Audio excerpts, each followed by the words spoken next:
I had to find my mic. Sorry. Welcome in to Gwynn and Chris. Tony Gwynn Jr., Chris Ello, Matt Scraby. All three in the building today. And we welcome Chris Ello back, who has been idle the last couple of days. I did a great job. You guys aren't even aware of what I accomplished yesterday in Fort Collins, Colorado. You guys don't even know. It's right in front of your face. You do not know how important I was in my duties yesterday. Did you finish that marijuana joint? After that, yes, I did. Did accomplish some things. You guys don't know, but the newest Padre, who we're going to talk about. Yeah, thank you. This is Chris from earlier yesterday. Yeah, you know what's bad right now is that there are people tuned in only to this show who are like, "What is Chris? Some sort of stoner?" They're like, because we're not even reacting to it. I'm not even like, you know. Chris is always chilling, man. I'm not even fighting that. It was all part of the morning show yesterday, a little thing we did with them. But no, after the morning show yesterday, the newest Padre is from Fort Collins, Colorado. Oh. It was, I did an AI broadcast of the Aztec game.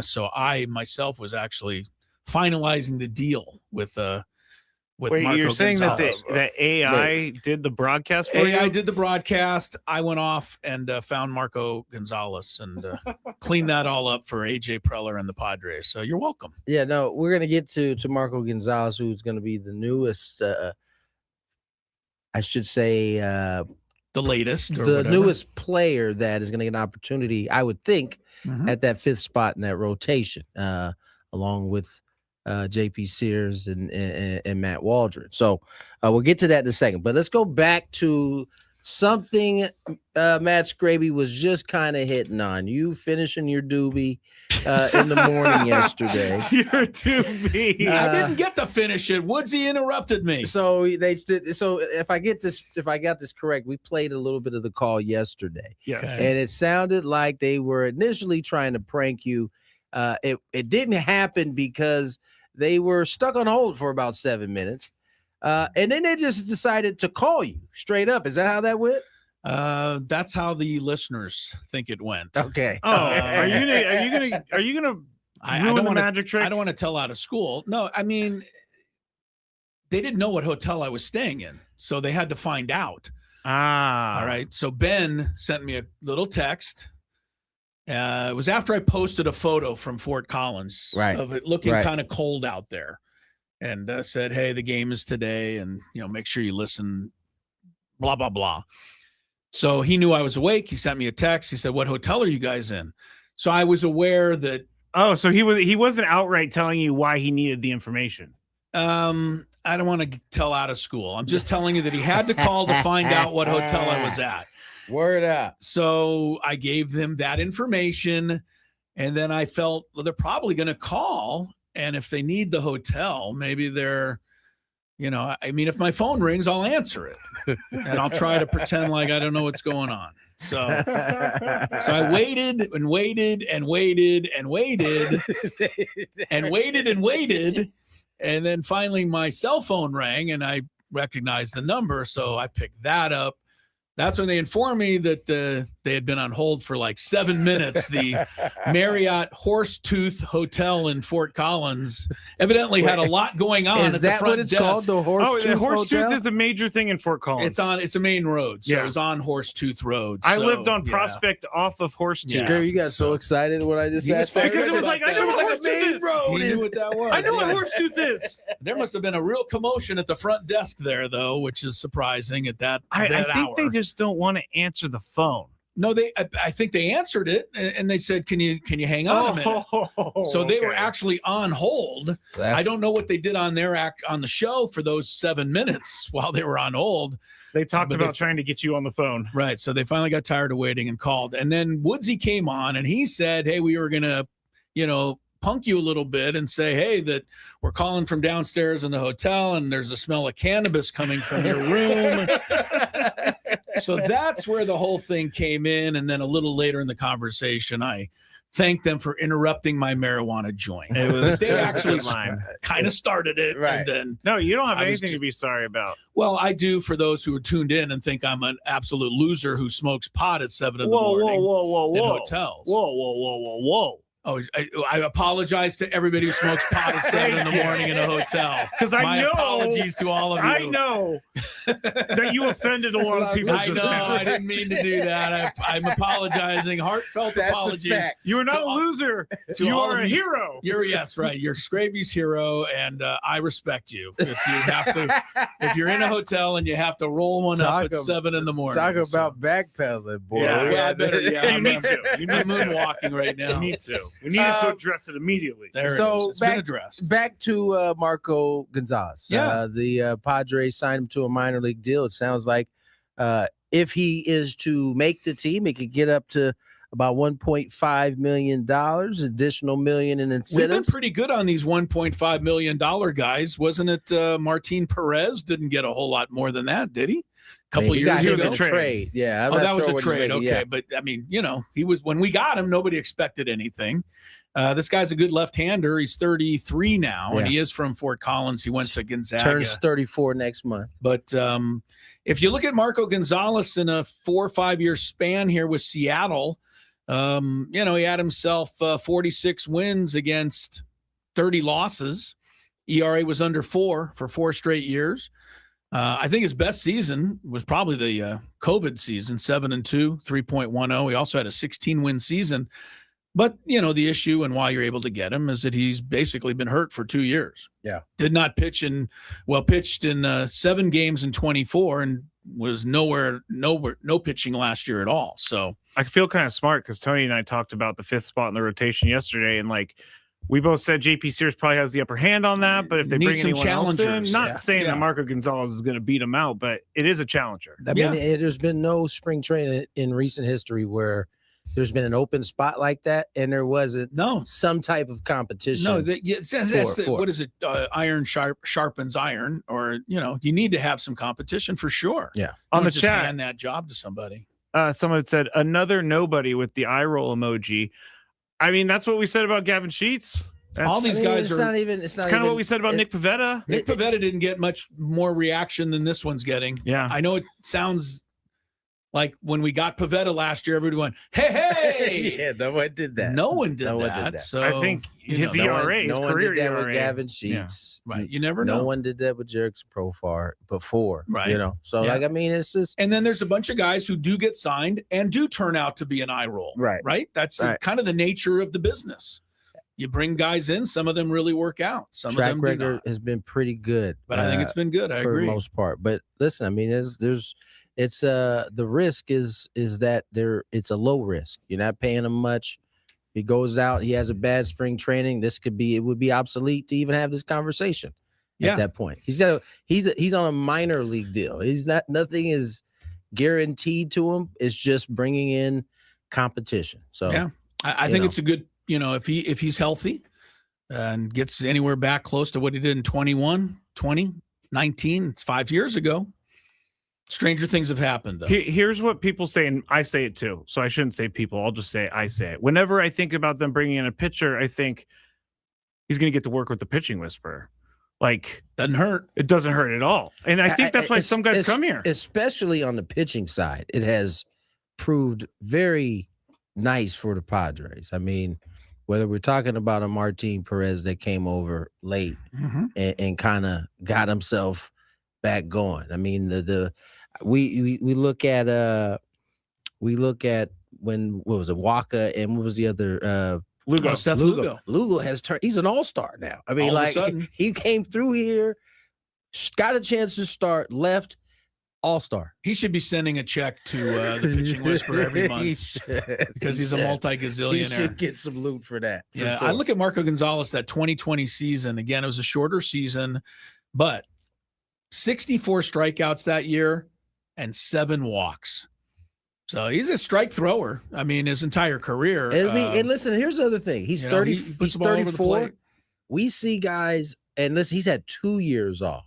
We see guys all the time. It does happen. Pitchers, especially in today's game, come back and are throwing harder. It is almost teams can have figured out a way to add a couple MPHs to your arm, and so that could make if that's the case, it could be a completely different story for. I have for a Marco. feeling that in the near the end of March, the three of us will be sitting out on the patio interviewing Marco Gonzalez, and he'll be darn close to having a shot at that 5th spot. And this has happened so many times. But you're right. It does go the other way. For those that are, out there saying, what are we doing? Sean Manaea, that didn't work. But you know what? It didn't work with us. It certainly wasn't wrong. The guy has become almost an all-star again. Nestor Cortez didn't really pan out the way we would have liked. And Sears, I don't think you can even say. He only had, 2 starts with us last year? He had a quick – he had a short leash.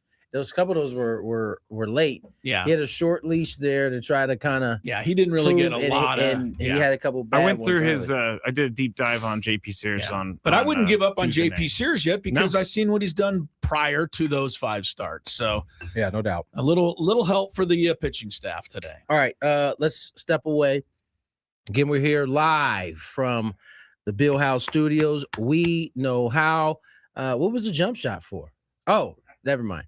Aztecs on the other side. More Gwynn and Chris. Was that his signal? More Gwynn and Chris. Uncontrollable movements.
First segment in a couple of days, guys. You know, I got to loosen up. That's what people do after they go. No, I'll come out straight. Back in the those days, I would be coughing most likely in that situation. Exactly, and then everybody go, "Oh, this he's a rookie." Welcome back. 218. I feel like I'm back in college again. It's funny what peer pressure is. Yeah, 218. Chris Ello, Tony Gwynn Jr. coughing up a lung, Mr. like Scrape. Puke. Exactly. Tears coming out of his eyes. That was me. And I'm not ashamed to admit it. Gwynn and Chris until 6 o'clock today. We'll get to the Aztecs game last night.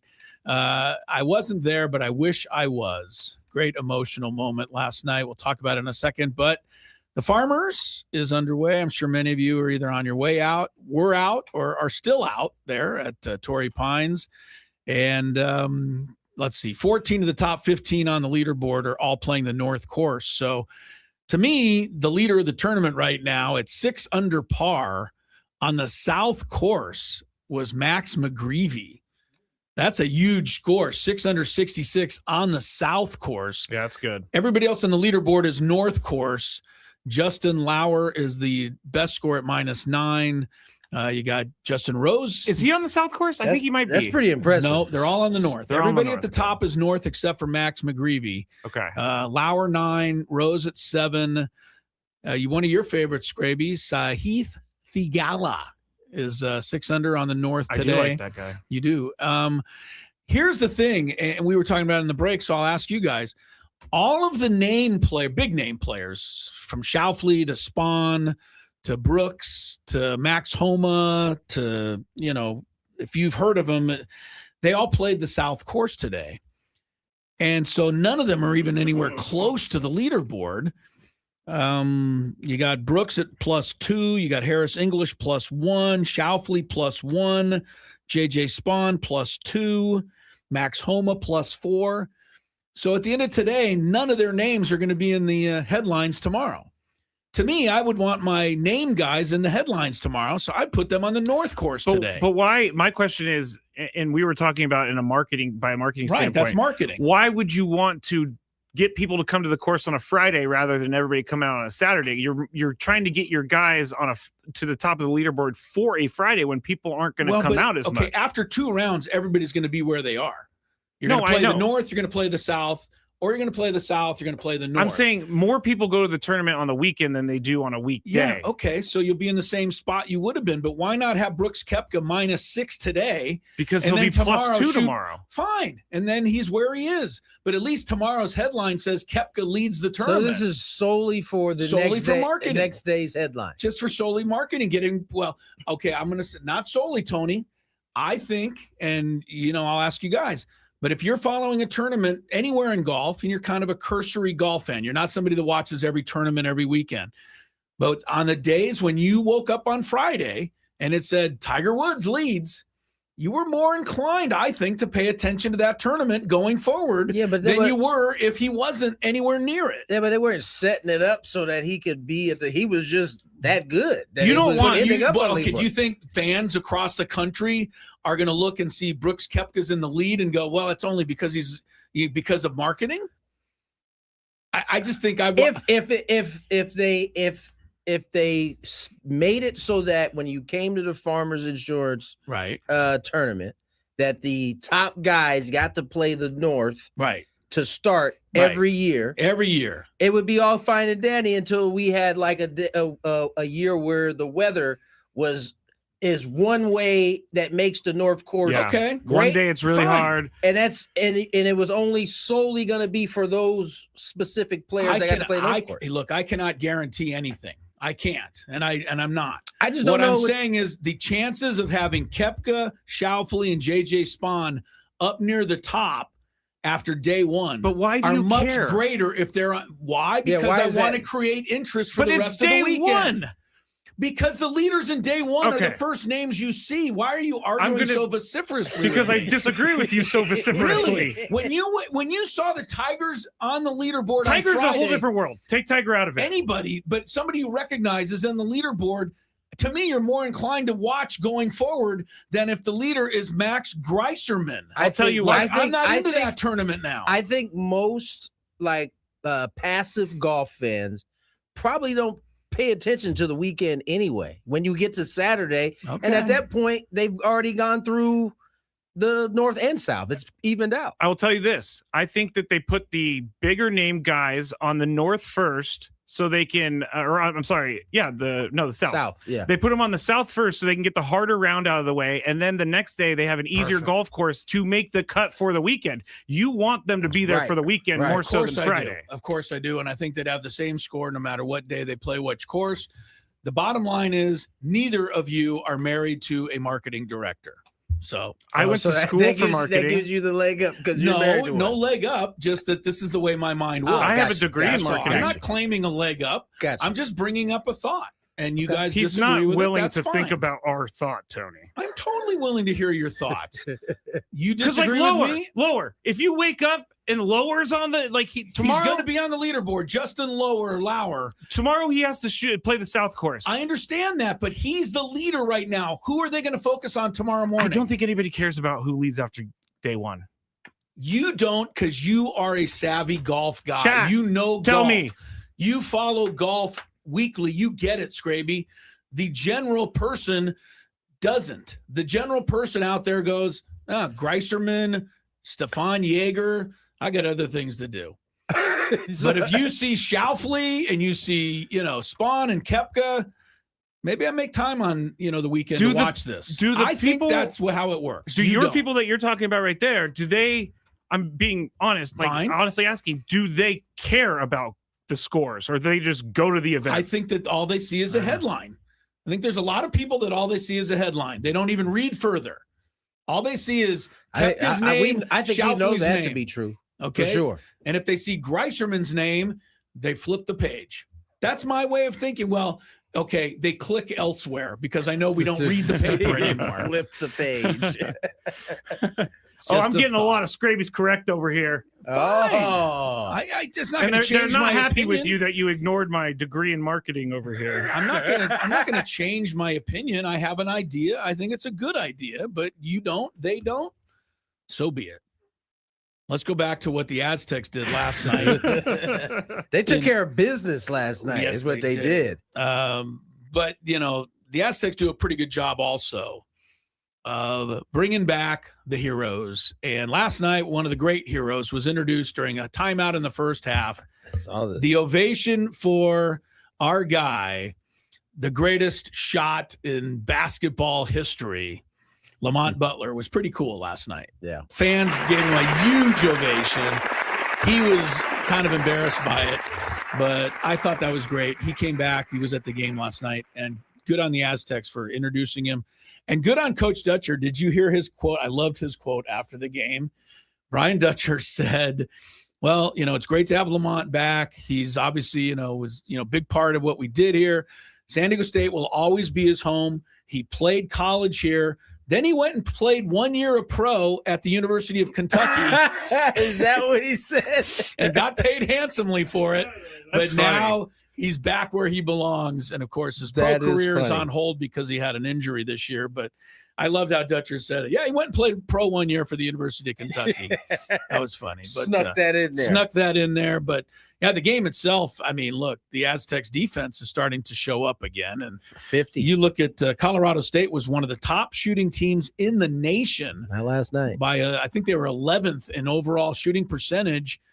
Yeah, not last night. 30-something%. 33% from the turnovers. field. The Aztecs were just turning them over. 17 at will. turnovers. Yeah, 26% from 3-point land. Yeah, really good defense last night, and they did it without Magoon Guath and no LZ Harrington, and so they only had 9 guys. And a lot of us, have been saying that it might be easier with 9 guys instead of 11 guys, and I thought everybody last night played well. Pharrell Compton was really dominant in the middle. Taj DeGorville has had 2 good games in a row. I'm starting to see some things from Sean Newman. He looks like he's finally getting a little more comfortable out there. And then the real, sharp shooting last night was Reese. Yeah. 7 out of 9, 2 of 2 from the arc, and he had a hand in his face on all 9 shots. and was just, string music last night. Yeah, so 7 of 9, led the team in minutes. Yeah, his shots coming back. Miles with another solid game. Miles did you see his breakaway dunk? I did. He bounced it off the back of the rim all the way back to the other end of the court. He tried to throw that bad boy down. Oh, my goodness. And then it was funny because he got a breakaway 30 seconds later, and he was much more careful. Just teardrop that one in. Anyway, good win for the Aztecs last night. All right, we're underway. Really? Are you being unfair in your rating on the chat, or is the chat fully against me for this idea to market the tournament by having the big names at the top? They're fully against you. Really? Yeah, they also no one agrees that it would be better tournament if you have the big names on the leaderboard. Some of the comments I got, people don't win the tournament after day one. But I'm aware of that. What else you got? I'm interested now. He's scrolling. He's scrolling pretty far down there. Because we changed topics. Uh-huh. I don't got time to care about golf on Thursday and Friday. Okay. Weekend. I don't follow golf. I just care what happens after Friday. Weekend. Scraby just getting ignored. You had to throw that one in there. Scraby, you guys should ask me about my potty language on the radio yesterday. Did you have potty language on the radio yesterday? I heard he did. He's going to tell us what he said when we come back. You guys keep ganging up on me. Chris, you can't play the victim. I'm not playing the victim. Listen up. You might learn something out there. I'm not playing the victim. I'm fighting back on 97.3 The Fan. The victim. The gondola pulls in. Yeah. It goes very slow. Yeah, it slows down for everybody. Really slow. As we're getting off, over to my left, there's a couple getting in the gondola, going up the mountain. So it's the opposite for them. They're standing there. The gondola comes up. The door opens. You step on.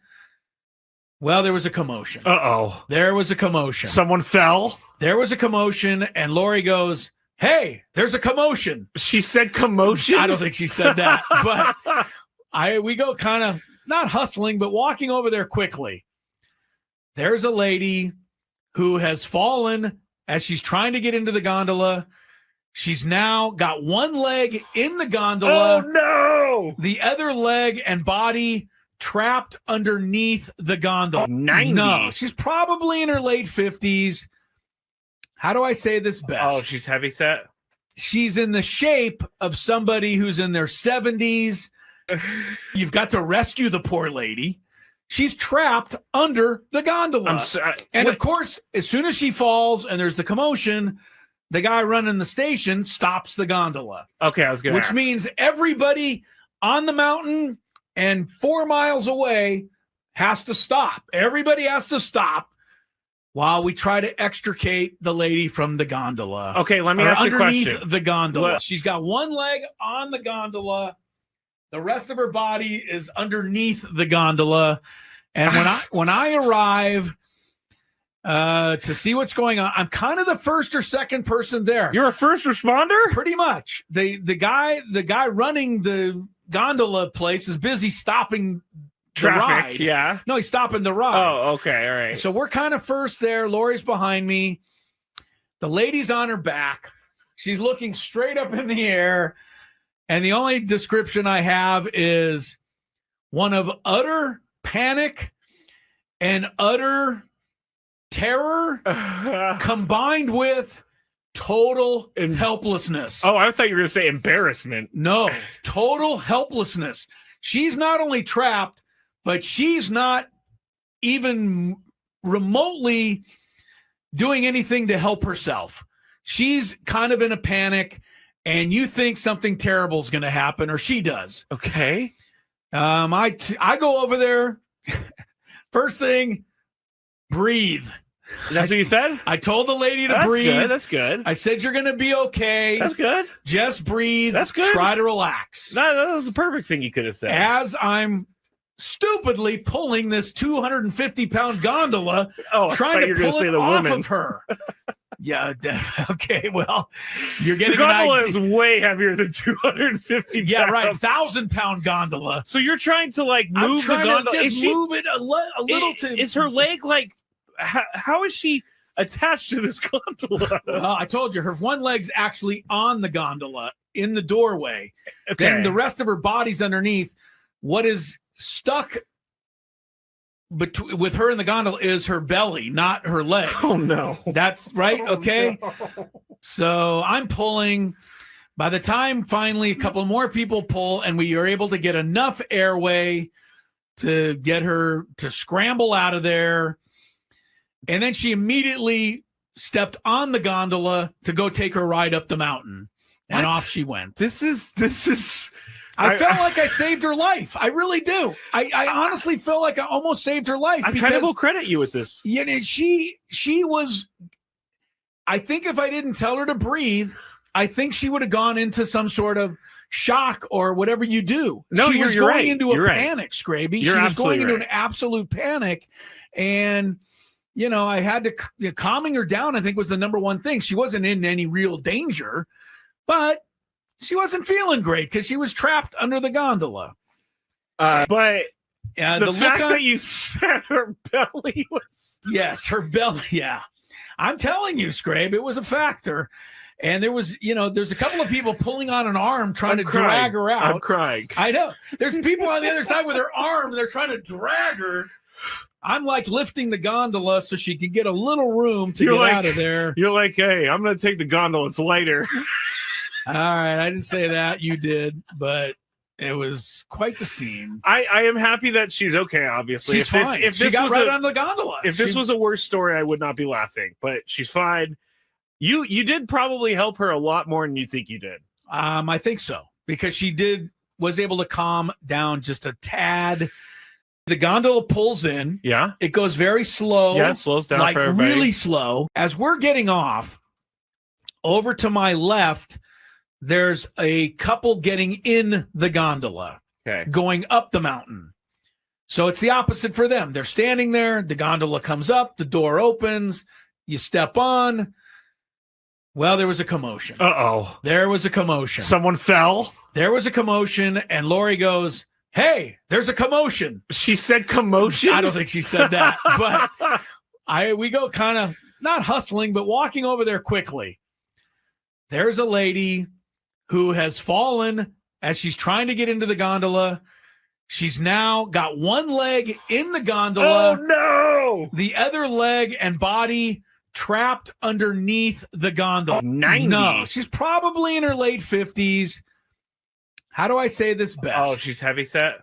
She's in the shape of somebody who's in their 70s.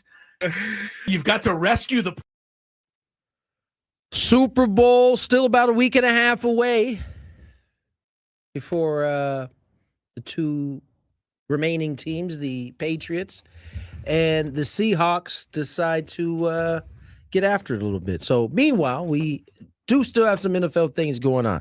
We played a little bit of it for you guys yesterday. Sean Payton kind of coming out and basically saying that what's my man's name? Bo Nix was predisposed basically to having an ankle injury. This was always going to happen, Tony. Hey, listen, we didn't think much of it other than it was kind of weird that he was just kind of giving this information out. And he was not delivering it well. What a surprise that Sean Payton might speak out of pocket, as you like to say, Tony. Yes, he certainly will. At least we found out he was speaking out of pocket, because Bo Nix, at first I kind of sent the story to Scraby. I was like, hey, listen, I'm not sure about this account, but it seems to say that Bo Nix wasn't too happy with this with these comments from Sean Payton. Yeah, you're going to hear the original comments from Sean Payton, and then you'll hear from Bo Nix. He stumbled through. I remember Sean Payton just kind of. It's not the full comments because it's so awkward. Yeah, he stumbled through. Yeah, Bo Nix. It was almost like he had alarm bells going off. Like, you need to shut up. You need to shut up. Like I'm going down the wrong road. Yeah.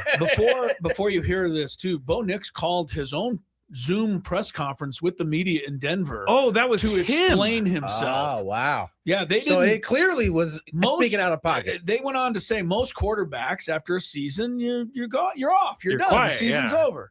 Bo Nix, advertise or whatever you do, got in touch with the media or had people get in touch with the media to have his own Zoom conference. Now, a lot of people in Denver are complimenting him and just saying, hey, what a good, nice thing for a guy to do, kind of a leadership move.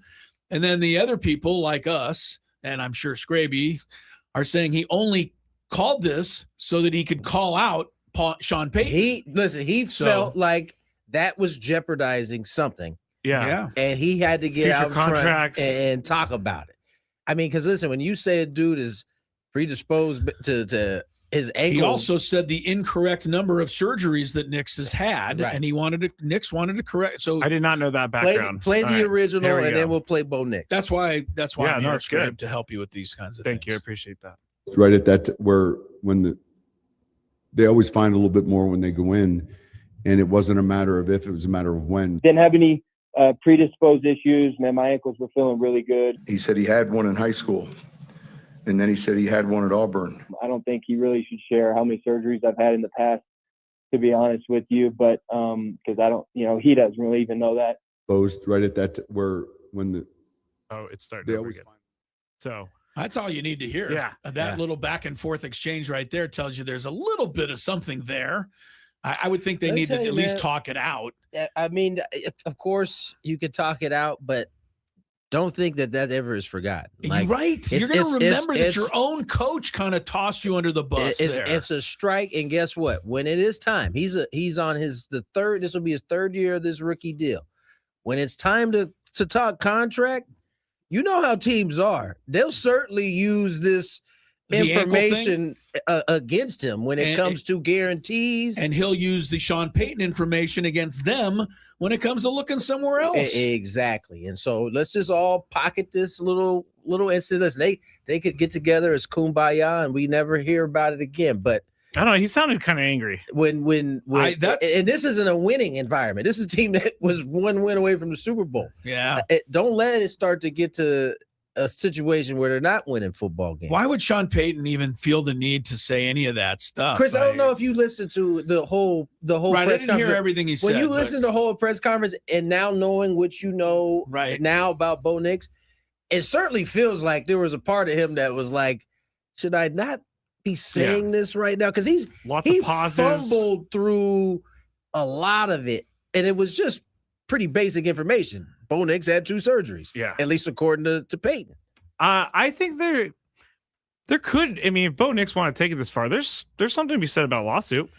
Yeah, because that's your personal private. I think that's a pretty good idea at this point. Sue your head coach. That'd be fun going into next year, wouldn't it? I don't know if that's I didn't say that he was going to do it. We've seen it just about everything else. This would be the first time a team went into the season with the quarterback suing the coach. It wouldn't be suing Payton. It'd be suing the team. Yeah, it would be suing the team because Payton. That's why it doesn't. I said I didn't say that it was going to happen for sure, but I'm kind of glad this happened just because I just think Sean Payton's a rockhead, and I know he's not a rockhead. He is smart when it comes to football. I'm going to give him his flowers. He calls a really good game, although I don't think he called a great game Sunday, and I thought he made some mistakes.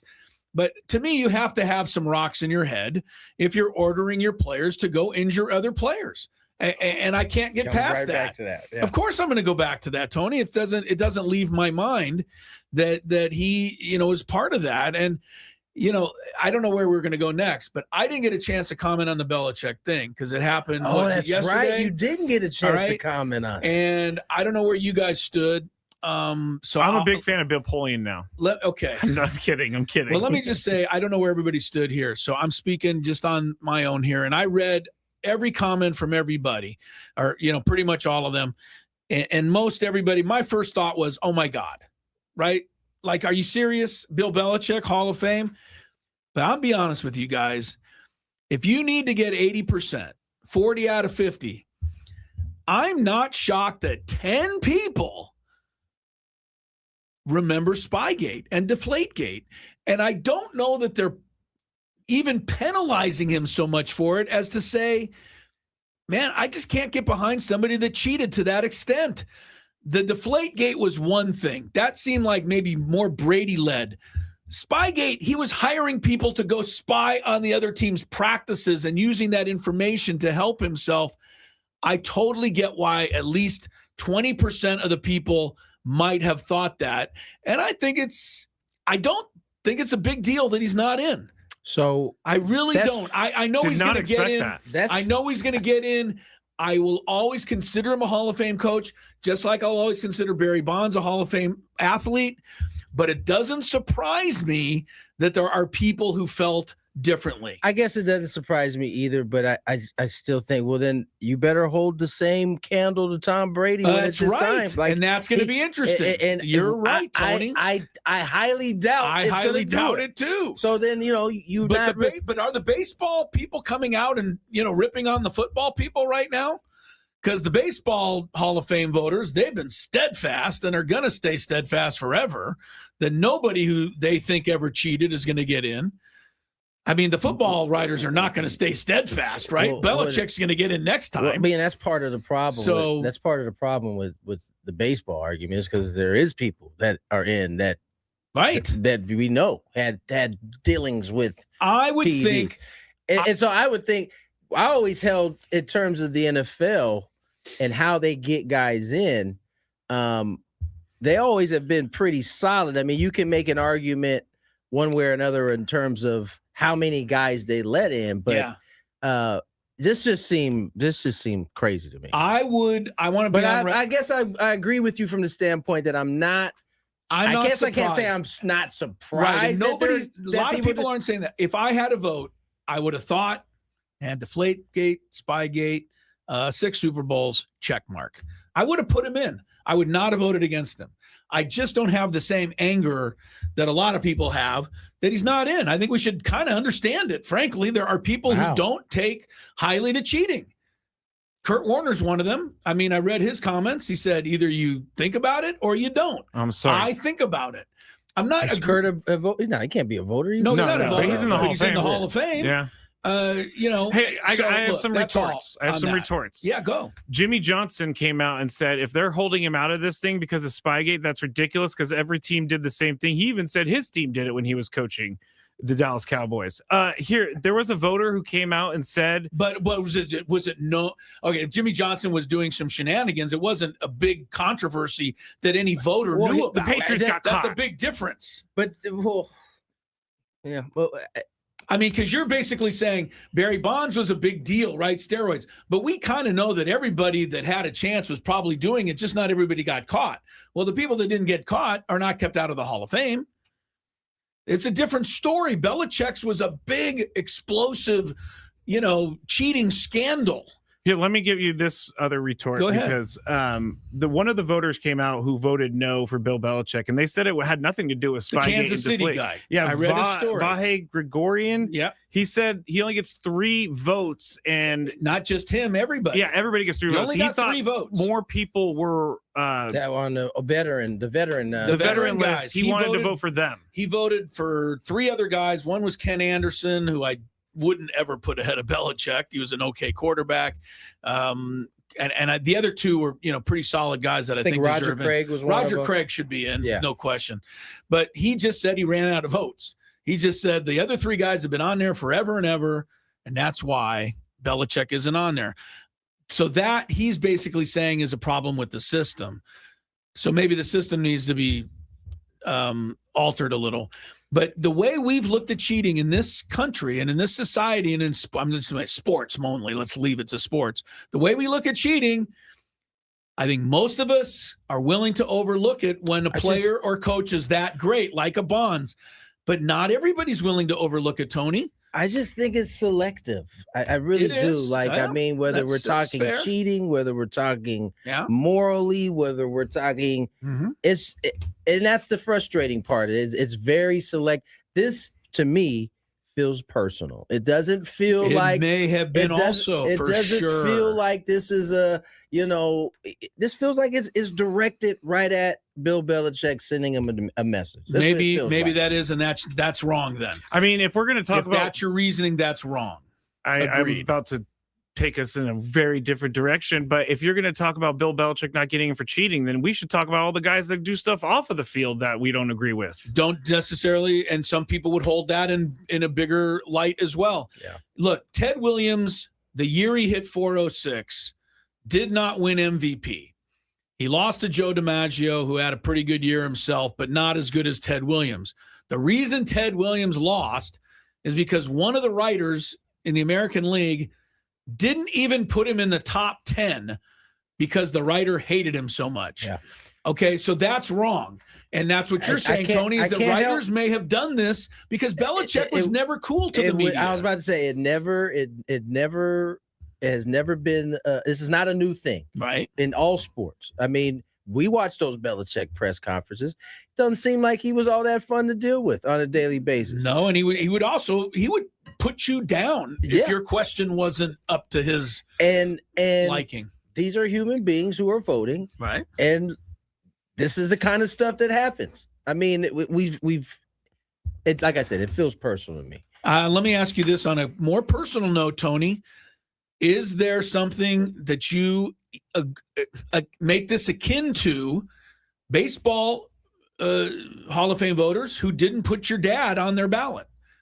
Who didn't put Ripken, who didn't put Seaver, who didn't put Willie Mays. Willie Mays wasn't even that full-time. Almost seems like. So what's that about? That seems like a stupid tradition in that case, right? It's like everybody else is clearly like these guys are Hall of Famers, but, you know, I have to be the guy. With all due respect, Mariano Rivera is the only 100%, one. And as good as he is, he's not better than anyone who ever played the game. Right. So you're right. It's a personal thing, but this is why I started by saying I wasn't as shocked once I thought this through. I think, Tony, maybe we got caught up in the initial reporting, which was Bill Polian was behind this. I didn't. I still don't believe Bill Polian, to be honest with you. I don't believe him either. He backtracked 15 times. I am trying to refrain from blaming him because there had to be 10 other people that also voted. I'd never thought for 1 second that this 84-year-old man is just like everybody. The puppeteer of like the other 9 guys. I don't see that. What do you think of a guy whose first response was,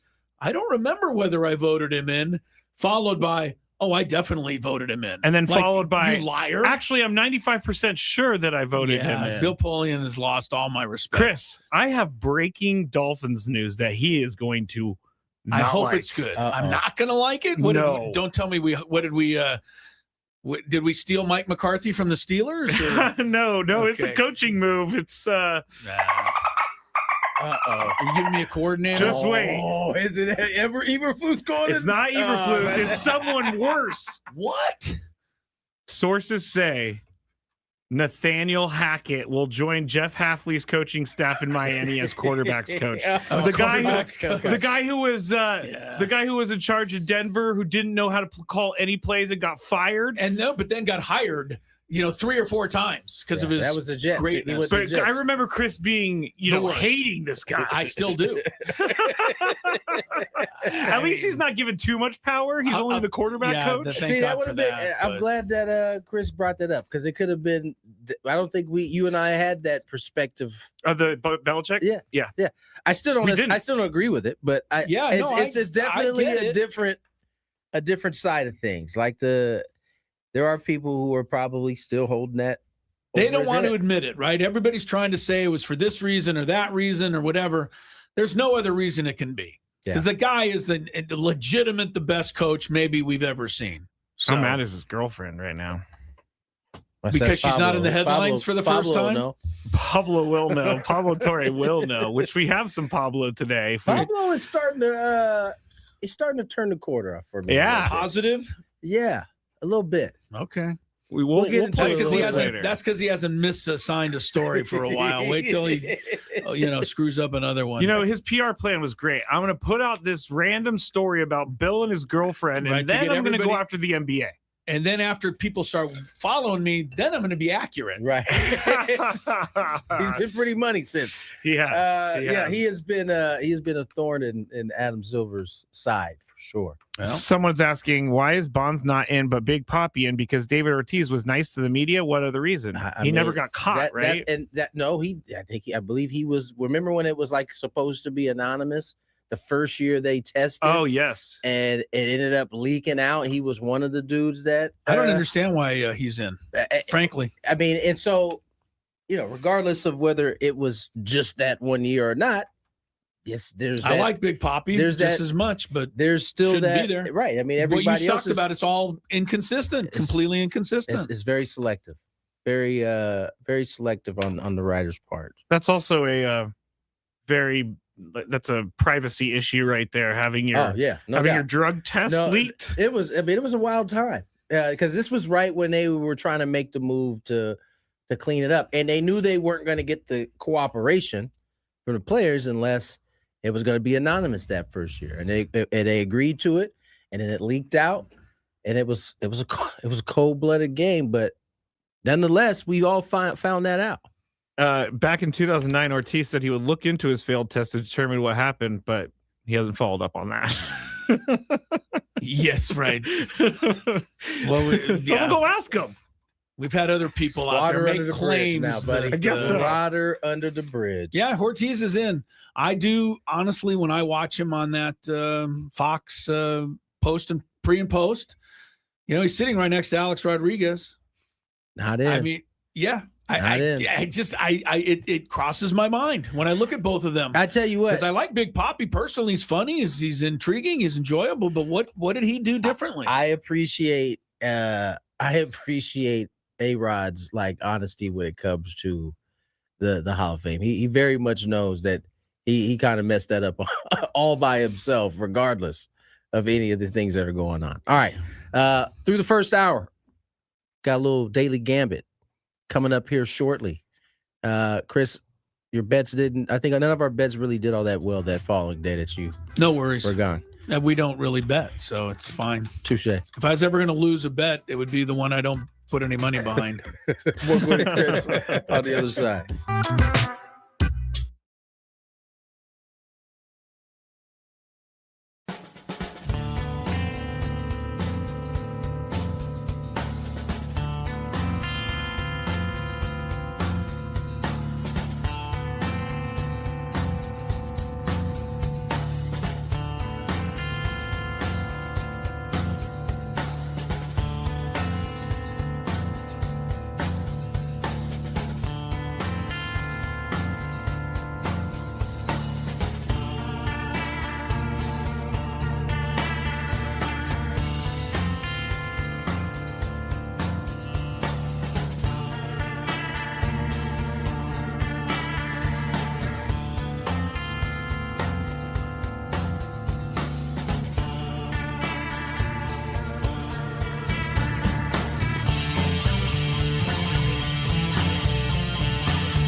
And Matt Scraby, if you're watching on YouTube, no, Tony did not get locked out of the room.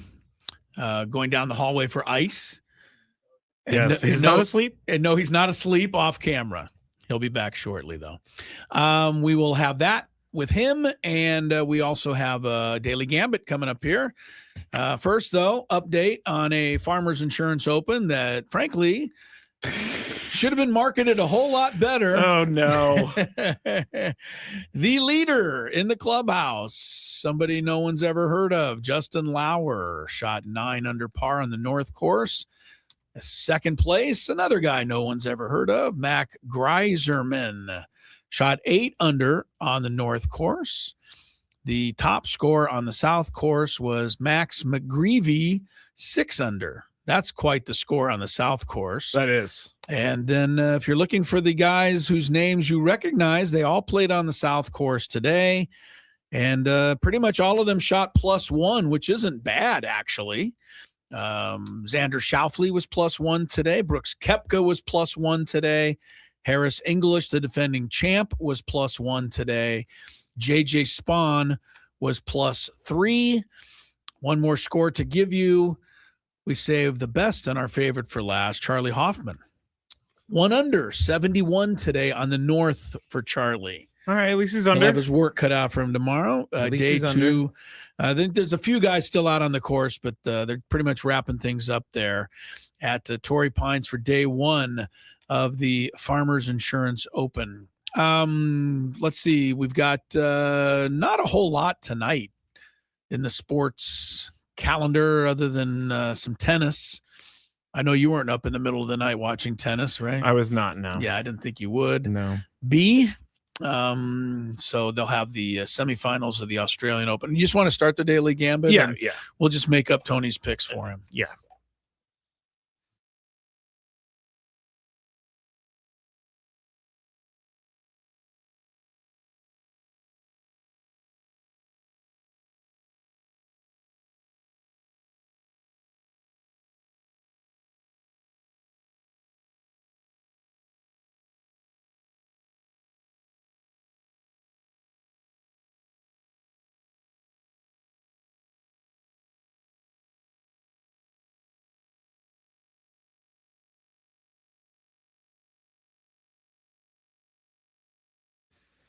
Daily Gambit is our. Oh no, Tony, is your throat okay? That's the third lung we've lost today. I lost mine in the first hour. Benjamin Higgins. Scraby had a bad one in the last break, Tony. Oh man, you missed it. I was in bad shape put that there. pin The down water went up my nose and out my nose. Yeah, it was bad. I'm actually glad I didn't see that. It was bad. It was bad. But yes, Tony is back, and he smells delicious, I guess.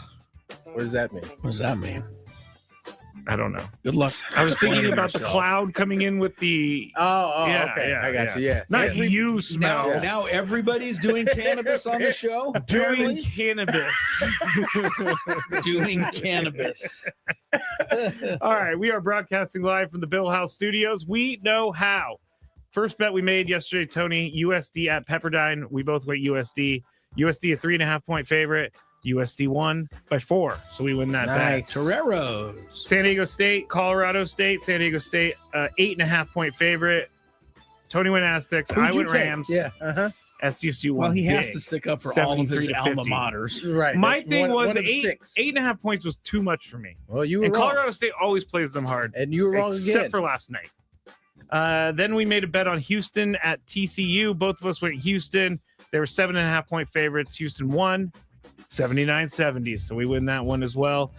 Lakers at Cavs. This is when it all comes crumbling down for I us. watched you guys last night. That was not the same team that played the Bulls. No. A couple nights ago. It was for about 2.5 quarters. And then it ceased to be. It unfolded. Yes. Very, very badly. The Cavs were 3.5-point favorites. Both Tony and I chose the Lakers, and the Lakers won by, Cavs won by 30. Yeah. And we'll talk about Luka in a second because JJ Redick was not happy about the court and Luka falling off the court. Were we having that conversation on the air? Yeah, he said they need to get rid of it. This is the NBA. Can we not get that? It's an okay. So for everybody who doesn't know, it's an elevated court. So when you go off of the court, it's like 3 feet from out of bounds. You just fall like a foot. And Luka twisted his ankle almost quite severely that could have been serious. You know, he came back and he was fine. We did a points plus rebounds plus assists bet, and I know he's fine because he went 29, 5, and 6 in the game. He was a 6-point favorite in this one, so that was 34. Donovan Mitchell, 25, 5, and 5, so he had 35. Tony wins that one. Donovan Mitchell. Did I say by the Donovan? way, I said Donovan. I don't know what the over-under is on Bronny's points last night, but he put up a quick 8 there in the last 2 minutes of the game, and the crowd was going crazy. That's got to be pretty cool for him, though. He grew up in that arena. That's true. So, all right, that's it for our bets. All right, we'll get into these. Also, coming up on the show, I want to do this. I don't know when we're going to sneak it in, but there have been 8 of the 10 coaches have been filled in the NFL. Right? We got 2 more, Las Vegas and Arizona. The 2 teams no one wants to go to. I've been impressed with now. Oh, there goes that camera. Oh, wow. Is the Ravens' new head coach. Well, you're going to get a chance because I thought we would rank our top 3 and our bottom 3 of the coaches that have been hired so far. So there's going to be 2 that are left out. A few of them we won't have to mention. Okay. But it's too hard to rank them 1 through 8. But anyway, I agree. We'll rank the coaches. I'm here to tell you that Cleveland is just – are you kidding me? Not only did they hire, I think, a bad coach, but they lost the one coach who that coach. they probably should have hired. Right. He knows what he's doing. Their defense has been incredible. They lost him. All right, here we go with some of the games tonight. We'll start with UC San Diego, Tritons home to UC Santa Barbara. Tritons favored by 3.5. Is that game not on our airways tonight, Scrape? It is not. It is not. It is not. We carry some of the Triton games, yes, we know, do. but not that so one. They get another dose of you, huh? Yeah, so they get. yes. You are the Scraby Chronicles are putting the Tritons. Oh, we never got to my swear word. I forgot. Oh yeah, you had a little potty mouth. Yeah, maybe next segment. We'll maybe still have time. Okay. I'm trying to get you records here. I don't know if you really need them. I'm gonna go UCSD. Chris. You're just going with the Tritons no matter what. That's nice. That's nice. It's a hometown call. I will go. Always go with the Tritons. I'm going with Jim Rome's UCSB Gauchos. The Gauchos. He's still probably the most famous alum from there, or one of anyway. Oh yeah, I would think so. Yeah. He used to mention it all the time. All right, Tony. That's the only reason I know. I'm gonna take the Gauchos. But 2 Gauchos. Okay. We've got Illinois 12.5 over Washington. The Illinois is 9th ranked. By the way, I still can't look at these games, even now, Tony, and say this is a Big Ten matchup. Yeah, no. Just doesn't work. I don't know how many more years it's going to be, but I still get bothered by Illinois, Washington. We have to start taking that seriously before we can actually get it into our lexicon. I just can't do it. Illinois is 8-1 in the conference, and the Illini have won 9 straight games. The Huskies are 3-6. Sounds like an Illinois runaway at home. I'll take them minus 12.5. Tony Gwynn Jr. Who was it? Illinois and who? Washington. Give me Illinois. Illinois. Scrape. Real quick, the UCSD basketball games that we broadcast are their away games. Oh, okay. Yes. I didn't know it was exclusively. Did someone remind you of that, game. or did you just? I knew that? it, and then Adam confirmed it, and I did not want to be the bearer of misinformation because I thought that was the case, but he confirmed it for me. Well, to be fair, you didn't say it was or wasn't. You just kind of moved on off the subject. I learned something for once. Good. By the way, quick that update: Tritons are 5-4, 1 game behind the Gauchos in the standings, coming into the big matchup tonight. I'm gonna go Illinois. All 3 Illinois on that game. Iowa women minus 1.5 at USC. Of course, the women of Troy were supposed to be incredible this year, but missing their best player, Juju Watkins, being out for the season has been a big deal. And, it's just too bad for women's basketball because she was bringing a lot of, really positive attention to that sport, and she'll be back. She's going to be the next big thing that comes out of She'll be back. School. But right now, Iowa's having a better season than USC. Iowa's ranked 8th in the nation, 9-0 in the conference. a half game behind 10-0 UCLA. Big Ten matchup. Another Big Ten. USC's 3-6. I knew Juju Watkins was good. I didn't know that good. Like they've lost 9 games this year without her. Tony's first. I don't know what Iowa by 1.5 on the road. Give me USC. USC. Maybe they come up with a big one tonight. Scraby. I will go Iowa on the road. I think Iowa. I'm assuming they're going to play UCLA over the weekend. I don't have their schedule in front of me, but that's the big game. So I'm going to take USC also, Tony. Iowa overlooks them. They do. They play on Sunday. All right. So I say Iowa's looking ahead. Thunder -6.5 at T-Wolves. NBA matchup, Scraby. Thunder -6.5 at T-Wolves. I'm going to go I always bet T-Wolves, and it never works out. Shellacked. T-Wolves are like almost every other NBA team. The Thunder's kind of struggling a little bit. Thunder's been up and down. You know, the Thunder has 10 losses already, so much for them breaking the Warriors' record. That's true. Remember that about a month ago? They're going to break the record. They're not. They're already over the 9. I'm going to go T-Wolves. T-Wolves. Just for discovering that OKC's already been eliminated from breaking the record, I'm going to go T-Wolves also. Tony, leave the Thunder for you if you want them. They have the same record as the Lake Show, by the way. Give me the Thunder do? No, the Lake, the T-Wolves do. Yeah, I was about to say. Give me the Thunder. Thunder. All right, we got Australian Open semifinal tonight. Alcaraz -6.5 games against Zverev. This is a 1 versus a 3 seed, so it should be close, but Alcaraz is on another planet right now. I will take him. Tony. 6.5 games is a lot. Well. You're going to still take Alcaraz. Yeah. All right. Scrape. I'll go Zverev. All right. And then the last one, Djokovic and Sinner, over under 32.5 games. Basically means that Djokovic is going to have to steal a set somewhere. And it's hard to believe that the greatest tennis player really probably of all time is just not in the same league right now. If you watch anyway, which I watch probably too much tennis. What did you tell me he said the other day? He thought he was going home. He said he was on his way home. He was getting boat raced, and the other guy had to retire. Yeah, I'm not surprised by it. I mean, he's starting to get old. Right? Yeah, Father Time. We saw it with Federer before. Yeah, Sinner is really good right now. And then Nadal after us, right? All right, which one you want, Tony? You want Sinner for the give me Sinner. So under 32.5 games is what you're going. Yes, under. Scraby, I'm going to go under. He says he makes quick work. He probably will, but I'll just root for Djokovic to steal a set. I'll say over, but not going to be easy. I saw Sinner the other night against Ben Shelton, the young American, and it's hard to believe there's another level beyond what Ben Shelton can do with a tennis ball, but there is, and Sinner found it. Yeah. All right, we're done with the picks. Where are we going, Scrabe? Anywhere particular? How about let's just get it out of the way and rip off the Band-Aid of what I said on the show last night. Oh, swear words from Scraby. I gotta go get it. I did not mean to say this word on the air, and obviously I'm going to bleep it out. Are you going to play it for us? Yeah, I'm going to bleep it out. Potty mouth Scraby. Cover the children's ears, everybody. Scraby's misbehaving when we come back. From the 855, get.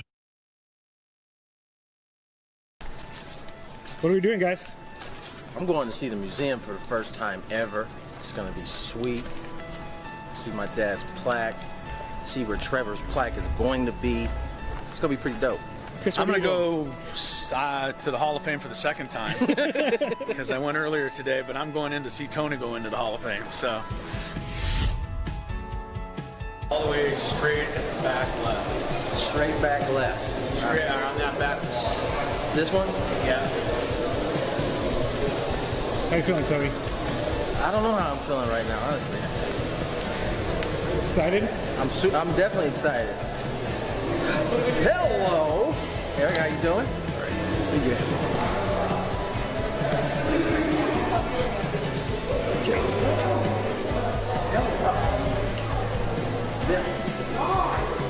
Wow. Just like I told you, next to the famous Barney Dreyfus and Leslie Wilkinson, whoever they are. That does look like them. I know. It's a good shot. They don't do them all that great. That one's good.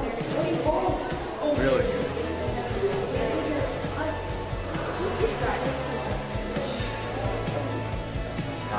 missed a year. 300. Must have been bad. Huh? I used to be. Not anymore, though. Oh, it's so cool. What team did you play on? I can give you a long list of them. Brewers, Padres, Dodgers, Phillies, Nationals. What position did you play? I played outfield. This was my dad.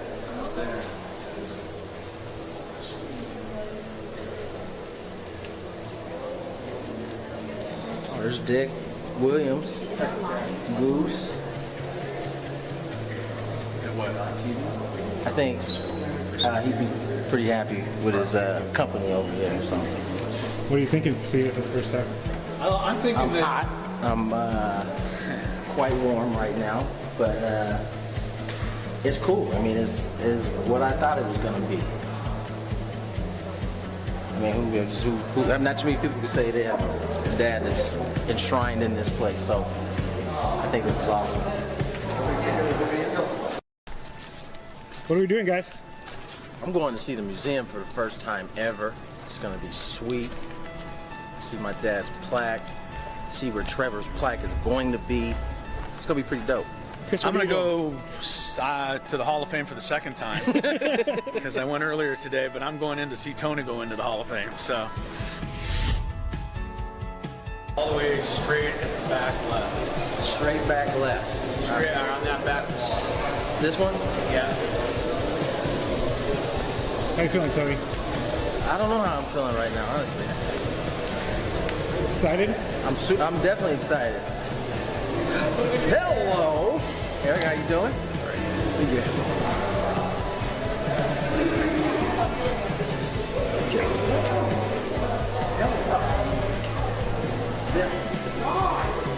Wow. just like I told you, next to the famous Barney Dreyfus and Leslie Wilkinson, whoever they are. That does look like them. I know. It's a good shot. They don't do them all that great. That one's good. Really good.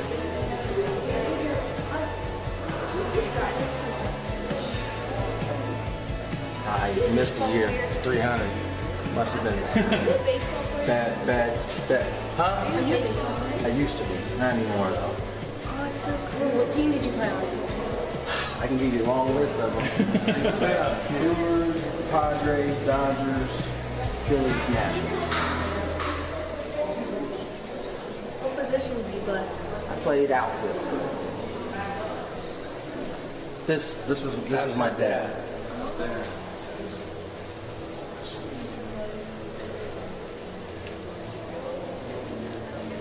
Oh, there's Dick Williams, Goose. I think he'd be pretty happy with his company over there or something. What are you thinking of seeing it for the first time? I'm thinking I'm that hot. I'm quite warm right now, but it's cool. I mean, it's what I thought it was going to be. I mean, not too many people can say they have a dad that's enshrined in this place, so I think this is awesome. What are we doing, guys? I'm going to see the museum for the first time ever. It's going to be sweet. See my dad's plaque. See where Trevor's plaque is going to be. It's going to be pretty dope. Chris, I'm going to go to the Hall of Fame for the second time because I went earlier today, but I'm going in to see.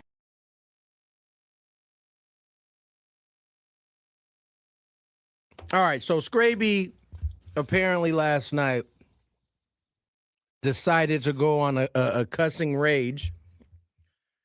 Wait, it's a rage? Yeah, what did you call it? What were you upset about? He just was practicing cussing words on air. I was actually, you know why the reason that we got into this is there's a California burrito crisis out there. Wait. There's a California burrito crisis. What is the crisis? the California burrito is becoming so expensive that people are stopping buying of California burritos. What part of the burrito is becoming expensive? Well, every ingredient is becoming expensive. The steak is becoming expensive. Shrimp. Salsa is very expensive. It wasn't like that. It was just the California burrito and the ingredients. Avocado. Chris, are you aware of what comes in the California burrito? I just eat them. But I think they have the steak or the carne. They got, I think, shrimp. I think there's French fries in some of them. So you guys, there's no shrimp. You're going surf and turf. Surf and turf, all the whole thing. Yeah. But this is just California burrito, and so they listed different California burritos around town. How much of the did they have? $5? Wow. From like 2021 until now, $5 increase on a lot of them. So we talking what, like So $10? No, I would think $15. Lucha Libres, we ought to be up to $20 then. It's not up to $20. We did talk about that one last night. Let me Because grab they're now that we got they into used this, to I be- need to grab my notes. Lucha Libre is one of my favorites. They're getting a free plug, but I love their California burritos. I think they were $14-15 before. Yeah, they were. And I felt they were worth it. Actually, they're really good. All right, here They it are is. really good. Here it is. So- Lucha Libre, $12 in 2021, $16 in 2026. All right. Well, wait, that's 5 years though. Yeah, Is so that that's is only that- 4. No, there's more. There's more. Harry's Taco Club. I've never been there, but $9.95 in 2021 to $15.99 in 2026. Okay. Rubio's $8.99 in 2019, $13.99 in 2026. Lolita's $7.75 in 2020, and then $13.45 this year. Roberto's $7.80 in 2019. Then it went up to $11 in 2023. We and didn't then know 13. how good we had it in 2019. I know, right? Man, In But the good news, 2026. this is is why I was eating them so much. the Probably. good news is, according to the authorities, gas prices are down. Except here, Yeah. right? I will have Yeah. to say No, they no, are down a gas little prices bit. are down. I've been told that gas prices are down. I don't Okay. think anyone who said that has been to California, though. Well, that's the thing is Yeah. once you leave outside of California, Maybe they're You down. start to I mean, see, like, Arizona, it's got to be in the Oh, my $1.99 range. Some of these states. No, I don't- we went to Kansas for Kansas State game. I think it was like 254, Yeah. and we were taking Yeah. pictures. It was so crazy. we were taking pictures. So, yeah. That's how you know it's real. Yeah. You're coming from They were California. low, I- yeah. I Tell have me to you're say- from California without telling me you're from Yeah. California. Right. I do have to say I filled up my tank for under $70 the other day, and that was nice You were because pleased it's by always that. over $70. Yeah, gas has But been it nice. sounds to me like those prices for the California burritos wouldn't cause me to swear on the air. Well, But okay. Great- apparently, they caused you to do Great it. point. Great point. Great point. No, it didn't cause me to swear. So we got into different talking like different restaurants and stuff, and someone brought up Wiener Schnitzel. Very underrated, I must say. Love Wiener Me Schnitzel. and my wife, if we catch a wiener schnitzel, Sorry, guys. you know what? Schnitzel. Schnitzel. Yeah, be careful, Wiener Tony. You're going to schnitzel. swear also. Yeah, if you're no. not I'm careful. I probably could. Yeah, I love the But Wiener anyway, if I Schnitz. find one, There's one right there. Automatic stop. There's one There's right one there. on. Yeah, no, I there's mean, one I'm in saying, the, let me say if I'm in the area of one, Okay. not fine. It's there's not one right Der there? Wiener Schnitzel anymore. They took the You're right. German part out of You're it. right. It was a political type move for some reason. I was Huh. told. I didn't know that. Man, Yes, why they did. things get complicated? I know at Wiener everything's got to be Schnitzel. complicated. But here, so I was talking about Wiener Schnitzel, but in college, and like we used to just be like, we go into the Schnitz, and And this what you were playing with yesterday when it happened? Ah, okay. yeah. That's a real. What the heck? Why is it? Oh, there we go. See, this is what I was talking about in the OT right here. What he just did right there. Here we go. That's a really hard word to say. The. Oh Whoa. my I God. just don't. I meant to say the schnitz, but I Oh. ended up saying another word. So, and then Adam immediately texted me about something completely else. Did you panic? I did. I stopped on the air and I was like, I gotta check this to make sure I still have a job. Well, at least you But- didn't do what I once did when I said that Oh, Tony yes. Gwynn Sr. was 2 schnitz shy of Oh. 3,000. Yes, that is that is bad. That was during an update. and it wasn't schnitz. No, it wasn't. That was during an update? During an update on the old 690. Now, yeah. I know Instead of Chris saying is- 2 hits shy, I transposed. Yes. You get it. True. Yeah, whatever. Now, Chris has sworn on the air. We know that. I now have sworn on the air. You have sworn on the you air? have accused me of, and you have panicked as though I cursed on air, but I didn't.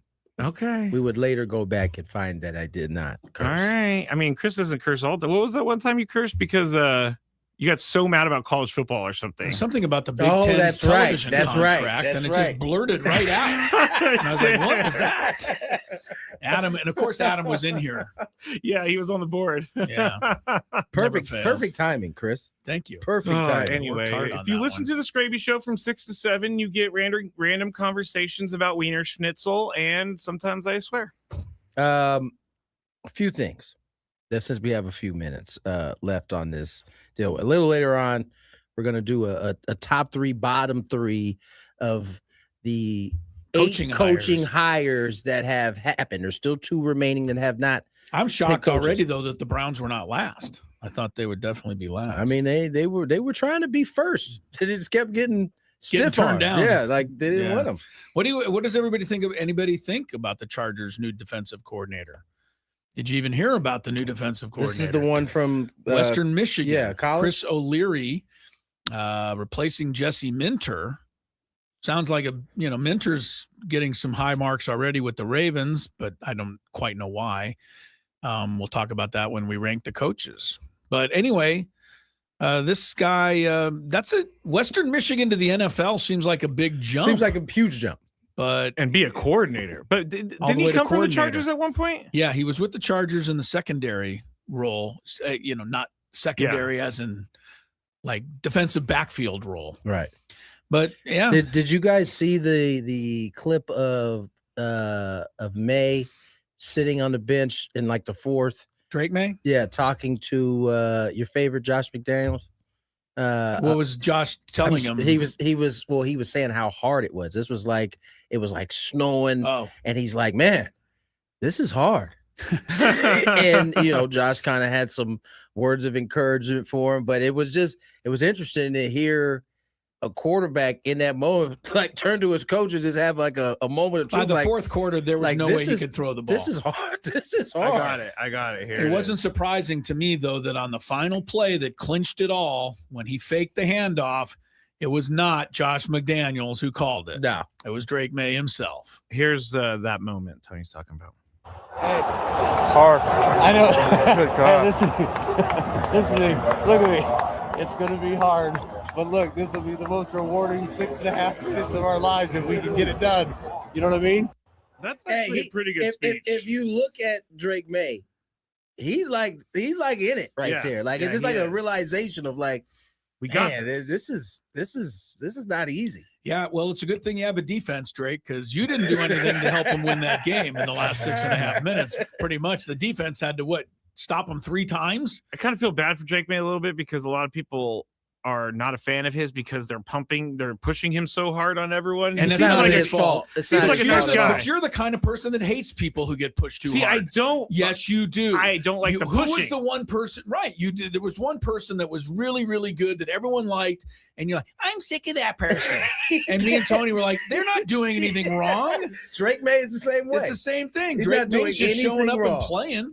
Not his fault. Everybody thinks he's the greatest thing ever. It's like a Shedeur Sanders thing a little bit. Like everybody wanted, even though he was just going to camp. I'll be honest with you. Caught for speeding twice in 2 weeks. I'm surprised people haven't, called out Drake May yet for playing really poorly in these playoffs, because I don't think he's had one good game out of 3.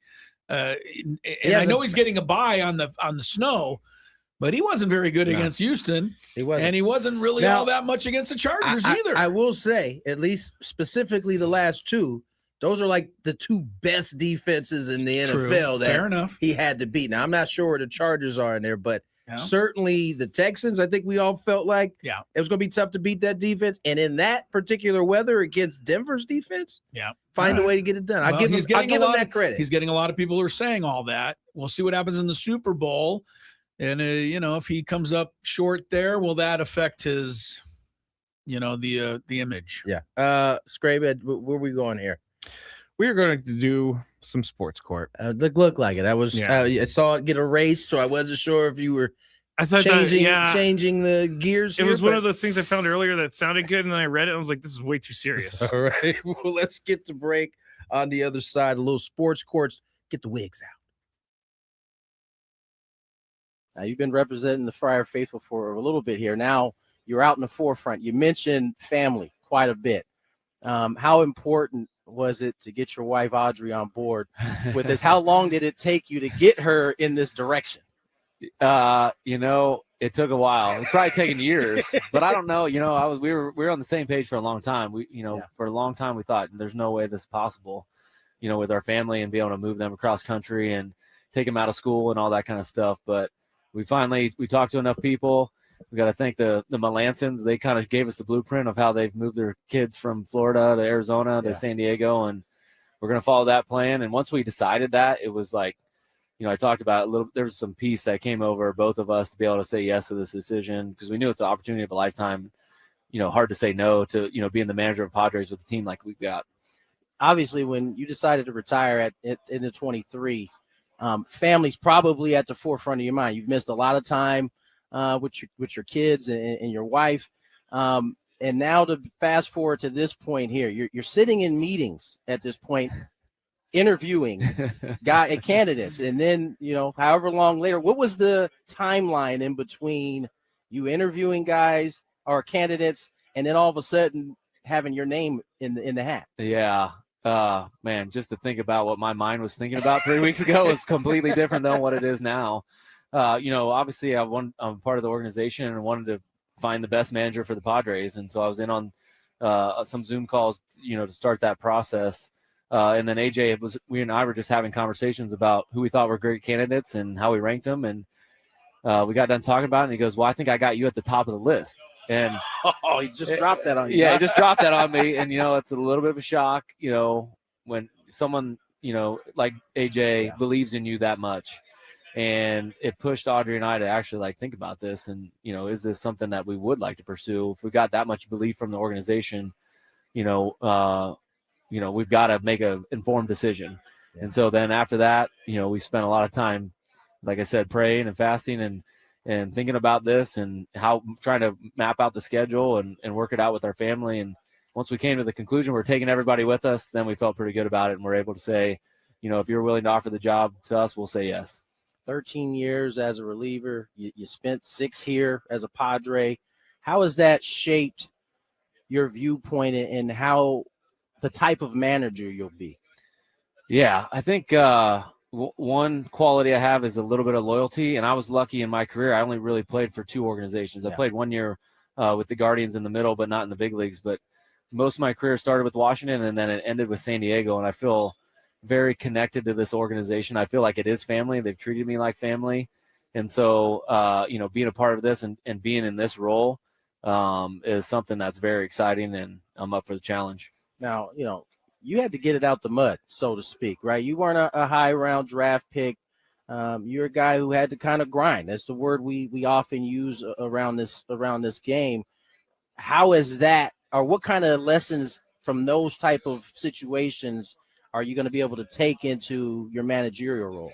Yeah, maybe it's like people doubting you a little bit or not saying you're quite good enough. And there's probably some people thinking that as me as the manager. But it's also exciting to prove people who I really am and what I stand for, and maybe do it a little bit different than everybody expects. But those challenges as a player, they were so enjoyable. Yeah. It was so, you've done it before. It's fun to try to get the most out of your talent. And as soon as I took this job, that feeling of what I was as a player, when's my next workout? When's my next throwing session? Right. That constant thought, that feeling, that little nervousness, that little excitement came back right away. And it was I definitely missed that. Now, did I enjoy the 2 years in between? Yeah, I did. I got a lot, my handicap went down and all that kind of stuff. But, this challenge has gotten that excitement back, that feeling back of I'm in the hunt with the boys, and I'm ready to grind it out and make something special happen. Now, you've been representing the Friar Faithful for a little bit here. Now you're out in the forefront. You mentioned family quite a bit. How important was it to get your wife Audrey on board with this? How long did it take you to get her in this direction? It took a while. It's probably taken years, but I don't know. We were on the same page for a long time. For a long time we thought there's no way this is possible, with our family and be able to move them across country and take them out of school and all that kind of stuff. But we talked to enough people. We got to thank the Melancons. They kind of gave us the blueprint of how they've moved their kids from Florida to Arizona to San Diego, and we're going to follow that plan. And once we decided that, it was like, I talked about it a little. There was some peace that came over both of us to be able to say yes to this decision, because we knew it's an opportunity of a lifetime. Hard to say no to, being the manager of Padres with a team like we've got. Obviously, when you decided to retire in the 23, family's probably at the forefront of your mind. You've missed a lot of time with your kids and your wife. And now to fast forward to this. Name has moved to the top of the leaderboard at the Farmers Insurance Open. So, they didn't need to take any of my suggestions. All of you thought my suggestions were stupid anyway. According to Scraby. Justin, that's we right. didn't actually see the screen. On there that were supportive. Good point, Tony. Justin Rose, 10 under, is the leader at the moment, playing on 18 on the North Course. So that is a guy we've certainly heard of.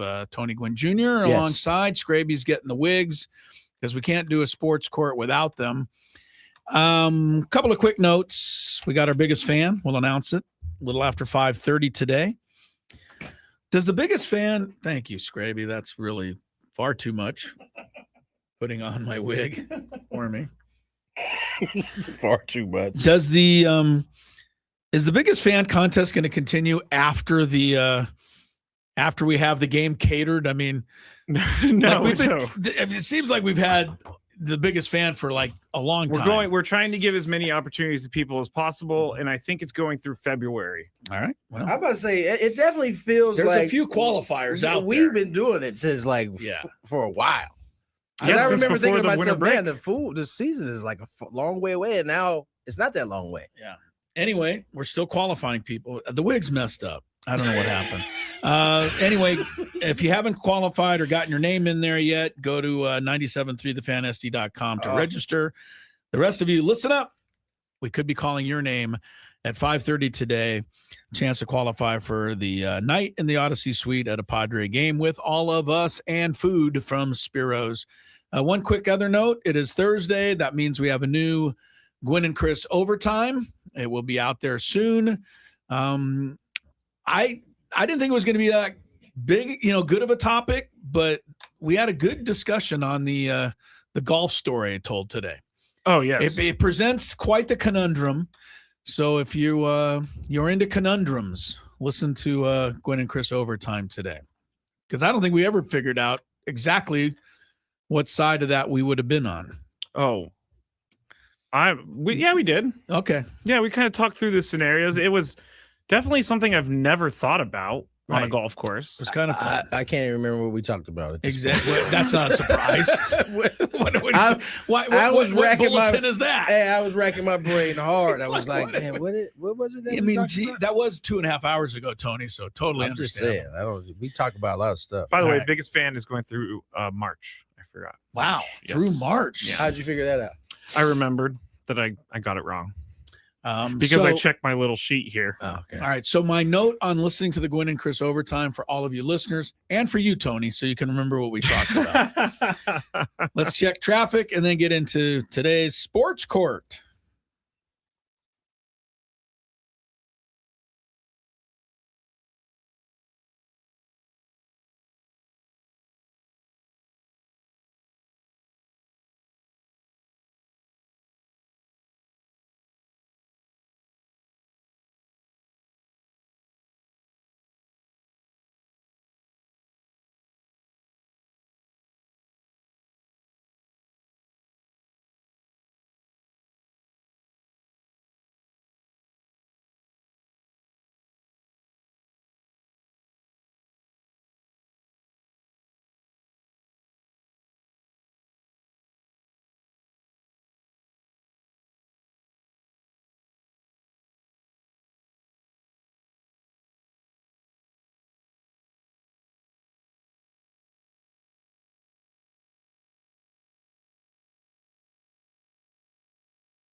All right. We have some Reddit stories today. If you love Mediterranean food, try Spiro's for authentic Mediterranean cuisine in Coronado or La Jolla. For dining or takeout options, visit spiroscuisine.com. They're all kind of serious now that I'm, reading through so I can prepare. I picked some serious ones. All right, get to it, man, because I am itching today. Okay.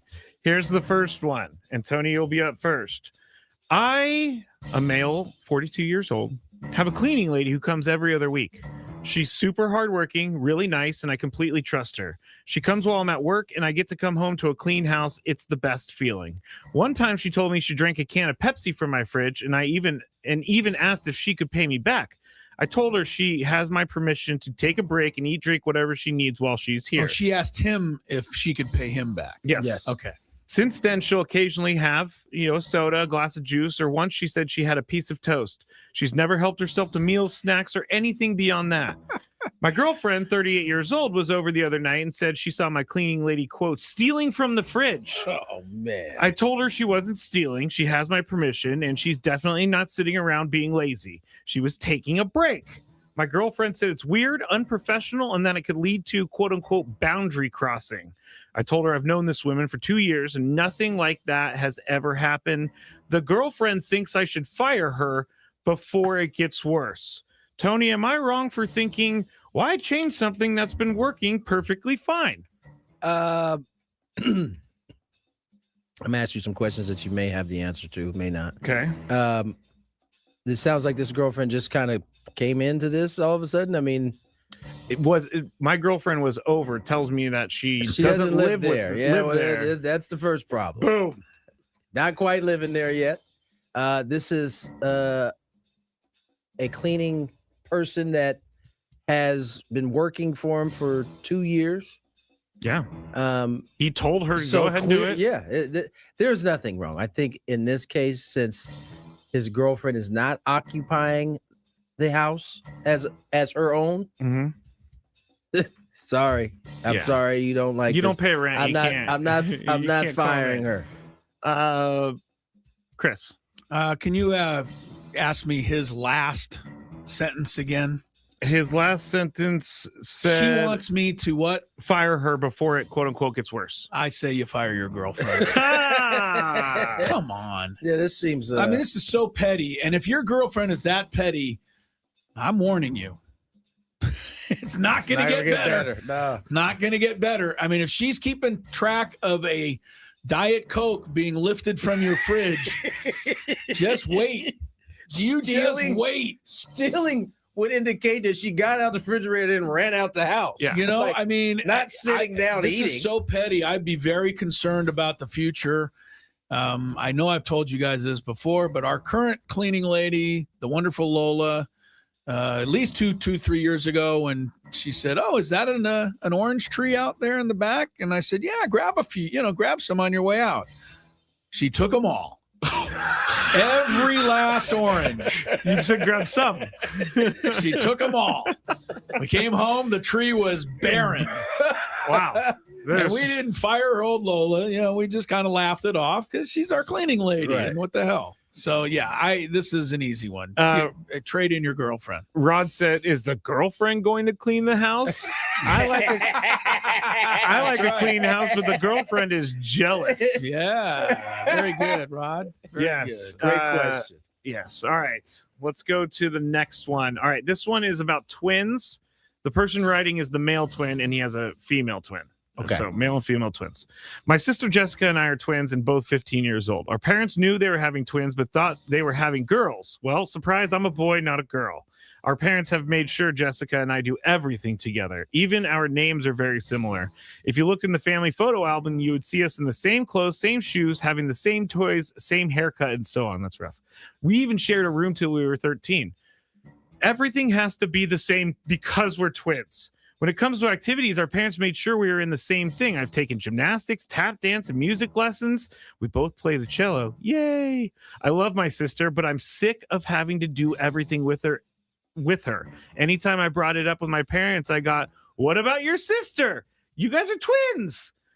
This year I signed up for lacrosse, the lacrosse team with some friends. Jessica told our parents because she can't join, or she said she can't join. Our school doesn't have a female lacrosse team, only male, and the coach said Jessica can't join just because I am on the team. My parents are really mad at me and keep hassling me to quit or to join a sport that Jessica can play too. Chris, I'm sick of having to do everything with Jessica.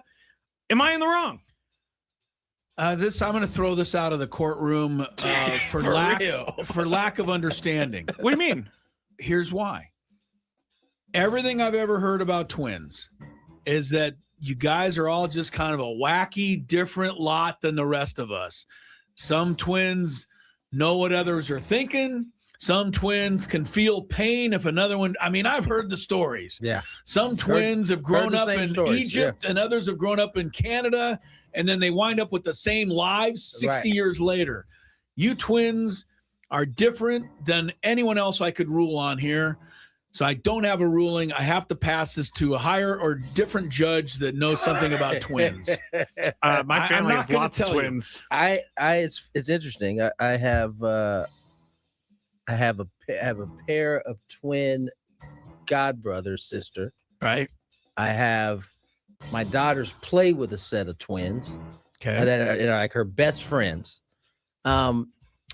But they do often do a lot of the same. That's what I've noticed. They wear you wear the same clothes my from daughters, the crib on, right? My daughter's two best friends are the same gender. They're both girls. But I think that's where it's complicated. My godbrother, yeah, it's a little different than maybe here. My godbrother and godsister are obviously different genders, and I do remember them being together like that. I don't remember them dressing the exact same. Well, considering that one was a boys boy, and one's a girls girl. not going to be right. But two girls or two boys, I mean, they dress the same the whole time until. I would say at the age of 15, this is where they do start to have some. By this time, they start to have some differences. I would right? think, yeah. And so if one, I mean, come on, if the boy twin wants to play lacrosse. And his school does not have a lacrosse team. Sounds like he did this on purpose. He might have, which is it's just fine. They shouldn't have to do everything. They can't do everything together. They can't. Yes. They're eventually going to be adults. I mean, you see the kind of thing like on one of those TLC shows where it's like twins that can't like live without one another. They have to be like. I don't know that that's a life that every twin but it sounds like live. the parents are being a little too pushy here. It really does. Based on the writing of that question. My cousins are twins, same gender, both girls. And they grew up being together all the time. But they also, I remember specifically talking to them about this as an adult. They needed to get away from each other. They definitely want to have some space. Yeah, they did other activities. Like one of them was really into tennis and the other wasn't. And so I will that was say the difference. The ones that are, twins probably feel the separation way more, it seems like, than like typical brother, sister. But they all, at least in my experience, want some time to That's do another something reason I'm totally recused from this. Not only do I not have a twin brother, I don't even have a brother, or sister. So it does complicate things a little bit. I have no clue. Get out of my courtroom, go to another one. My sister and brother spent my childhood trying to get me in trouble. So I mean, that's most brothers and sisters. I was the oldest. Normal. Yeah, very normal. I was the oldest. One time I threw something at my brother and I got in big trouble. And you're the oldest? Yeah. Anyway, here we go to the next one. I got married a couple weeks ago, and we're in the process of merging our finances. That's your first mistake. This includes going through all of our subscriptions to reduce redundancy and sync our bills. I'm doing so. In doing so, we realized that my husband's brother's ex-wife is still on the family Spotify. Because she is, I can't get on the family Spotify. Yeah, this is easy. My husband started the family plan about 6 years ago for himself and his two older brothers. It allows him to have 4 separate accounts in the plan. When the plan was created, each brother got an account, and the last account went to the middle brother's wife. The middle brother's wife will not give up her spot. So you don't have a choice. She said that she pays and it's a good deal, and she's not giving it up. Now, the plan is under my husband's name.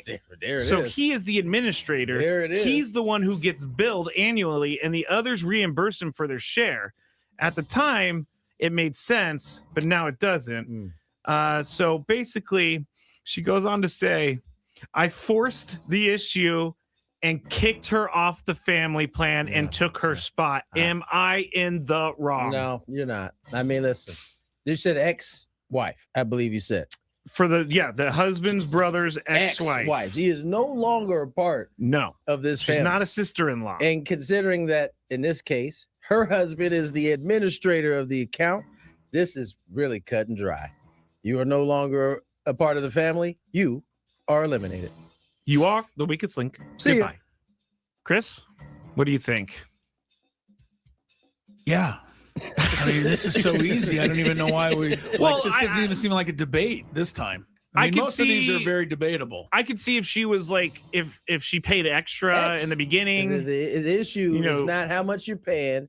The issue is that you got on this plan because you had an in. Your in was your husband at the time. You got divorced. You no longer have that in to this family. Goodbye. I would honestly take a moment here to see if I can't do something about changing California's divorce laws entirely. What do you mean? Where did that come from? Yeah, where did that come from? Because whenever I hear divorce stories, it seems like one person goes one way, the other person goes the other way. The other person doesn't work, doesn't put an effort in, doesn't do anything. And the one person pays their whole freight like for the rest of their lives. And I think unless you can really prove that you needed that person, I don't know. I don't like people getting a free ride after a divorce. It seems like I hear about that a lot. It's not my concern. It's not my concern. Not divorced. Don't want to get one about a lot of people that have got divorced, and it seems like they're really paying out the you know what. Yeah. So I digress. I digress. Should I do another one? I went and looked for an update on these stories because sometimes they have updates. I got an update on the first story, which was the story about the guy who, the house cleaner. House cleaner. Oh, what is, please? Update is she gone. Wait, which one? The girlfriend. Yes. Oh, yeah. Good call. Yeah. She gone. He said that he was like, all of you were very correct in the Reddit post. All of you are very correct. She just got worse as it went on. So I kicked her out. I got her out of my life. There's another one about a dad who's 48 years old who is allowing his son, to play baseball and football. But now that he's going to high school, his dad will not let him play baseball and football. He's got to pick one. He doesn't want him to play high school sports, period. Oh. And so he's asking, am I a bad parent for not allowing my son to play high school sports? Well, I don't know what his reasons are. He's asking if he's a bad parent? Yes. One word. Definitely. I know that wasn't the word you were thinking of, but that's the one I'm giving you. Definitely thought it was going to be a simple yes. Yeah, but beyond definitely. yes. Stop doing this to your children. I don't.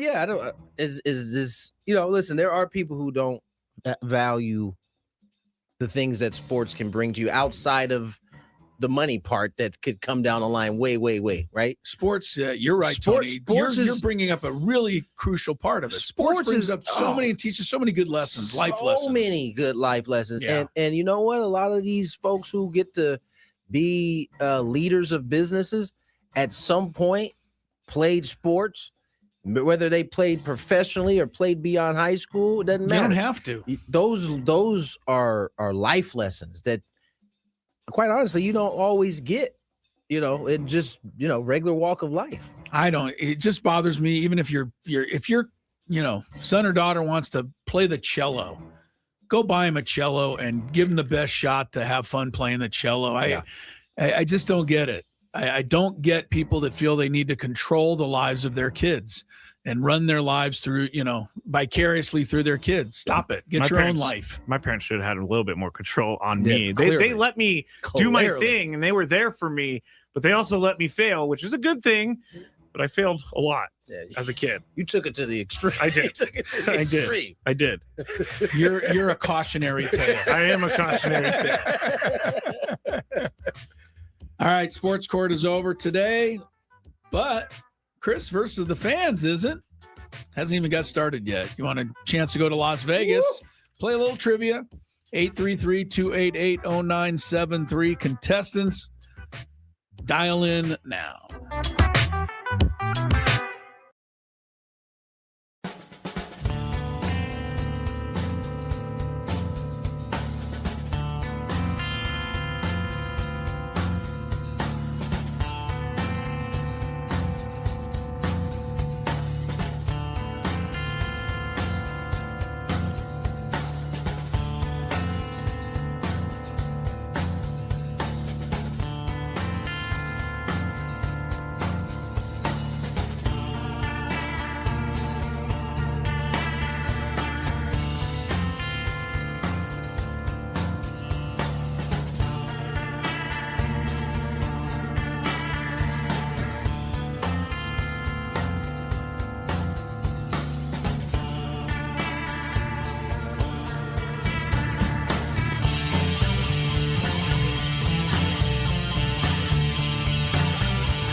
Into the 4 o'clock hour.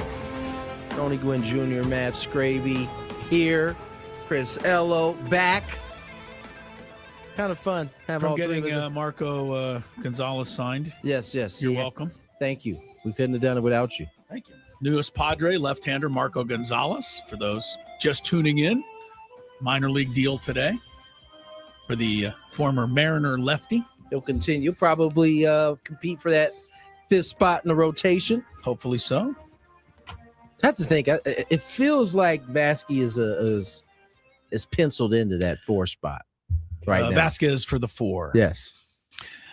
I think there's enough confidence in him for that role.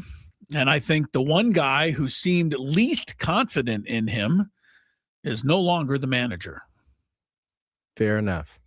Mike Schilt, it seemed to me, did what he could with Vasquez, but the first sign of trouble, I thought he gave up on him. This is where maybe a former see. Here's where a former pitcher may look at this a little bit differently. It'll be interesting. He'll definitely have to earn the yes, he will. For sure. The extra inches on his leash for sure. Yeah.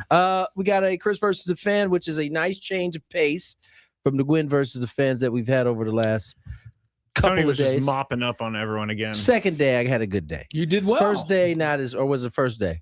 Can't remember. Second day you had a good day. First day, it was the first contestant win. Yeah, that's right. So it wasn't that good. I like a first contestant win. It's all right with me. No doubt. It's all right with me too. Well, let's get to it. If you had one shot, one opportunity to take down the human almanac himself, howdy do. Now is your time. Listen to me, this guy is dangerous. Now is your opportunity to win a prize. Well, I hope you know what you're in for. Chris versus the fans starts now on 97.3 The Fan. All right, you'll be playing for a qualification to see to get our grand prize, which is 2 tickets to Sammy Hagar at Dolby Live at Park MGM, a 2-night stay at Park MGM Las Vegas, and a $100 gas card. Sammy Hagar returns to Vegas with the Best of All Worlds Las Vegas residency. You can see it March 11th through the 21st and September 18th through the 26th at Dolby Live at Park MGM. Tickets on sale now at Ticketmaster.com. The rules: you have to make it through 3 questions. Each question will get more difficult. If you get the question right, you move on. If you get it wrong and Chris gets it right, you're eliminated. But if Chris gets it wrong, then you move on to the next question or you win. If you're a first-time player, let us know before you get into it, and you'll get that question for free today. All right. Let's not hesitate. Let's get right to action. Who is our first contestant? Emily. Is this Emily? Yes. Is this Emily? Might be Jonathan Tippin. Jonathan, how are you, my friend? Doing well, gentlemen. Long-time listener, and I'm a first-time player. Oh, first-time player! Good to have you get to it with us, Jonathan. Second question. Who did the Patriots beat in their last Super Bowl win? This is a 2, you say? This is a 2, I say. I'm going to pass on this one. He's going to pass. Ooh, good boy. Patriots beat the Rams, I think. Not long ago. Well, it wasn't longer ago than I thought. It wasn't a good play.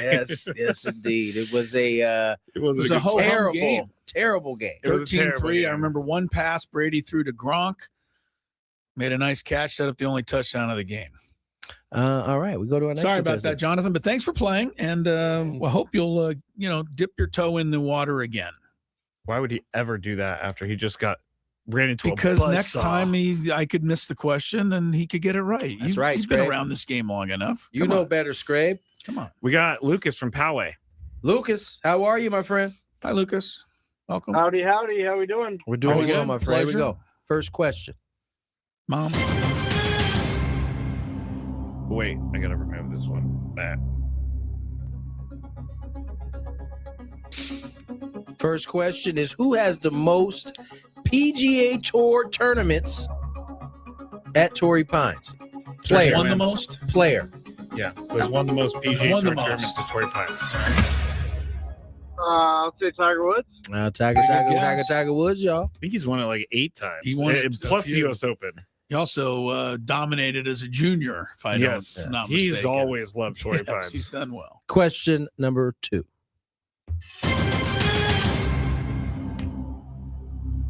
Oh, this is a tough number 2. Who won last year's Farmers Insurance Open? Yeah, I don't like when you do that.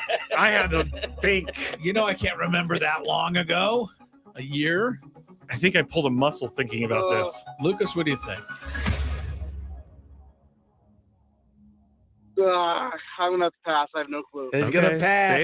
Stay there. It's bad luck for Lucas because I was reading off the leaderboard earlier today and I said defending champ Harris English. I wouldn't have known it otherwise. I just saw it today. He plays this role very good. He Sorry, was acting like he didn't know, and then boom. That was just bad luck, Lucas, because I would not have got that at 2:00 this afternoon. You wouldn't have got Harris English. Yeah, why would I have? All right, who's our next contestant? Let's go to Jeremy. Hello, Jeremy. Hey, Jeremy. Hey guys, how you doing? I'm driving home with Margarita. Say hi. Hi. Hello, Hi, Margarita. Hi, Margarita. We got team. Here we go. Right here. Team competition. First All right. question.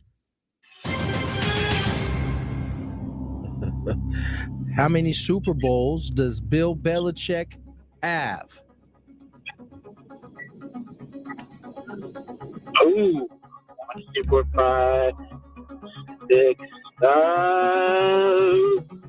Brady's got. He has 7. 7. This is a guess. I have a question before I answer. Yeah. Because he won a couple as Head an coach. assistant. Head coach, then 6. Sorry.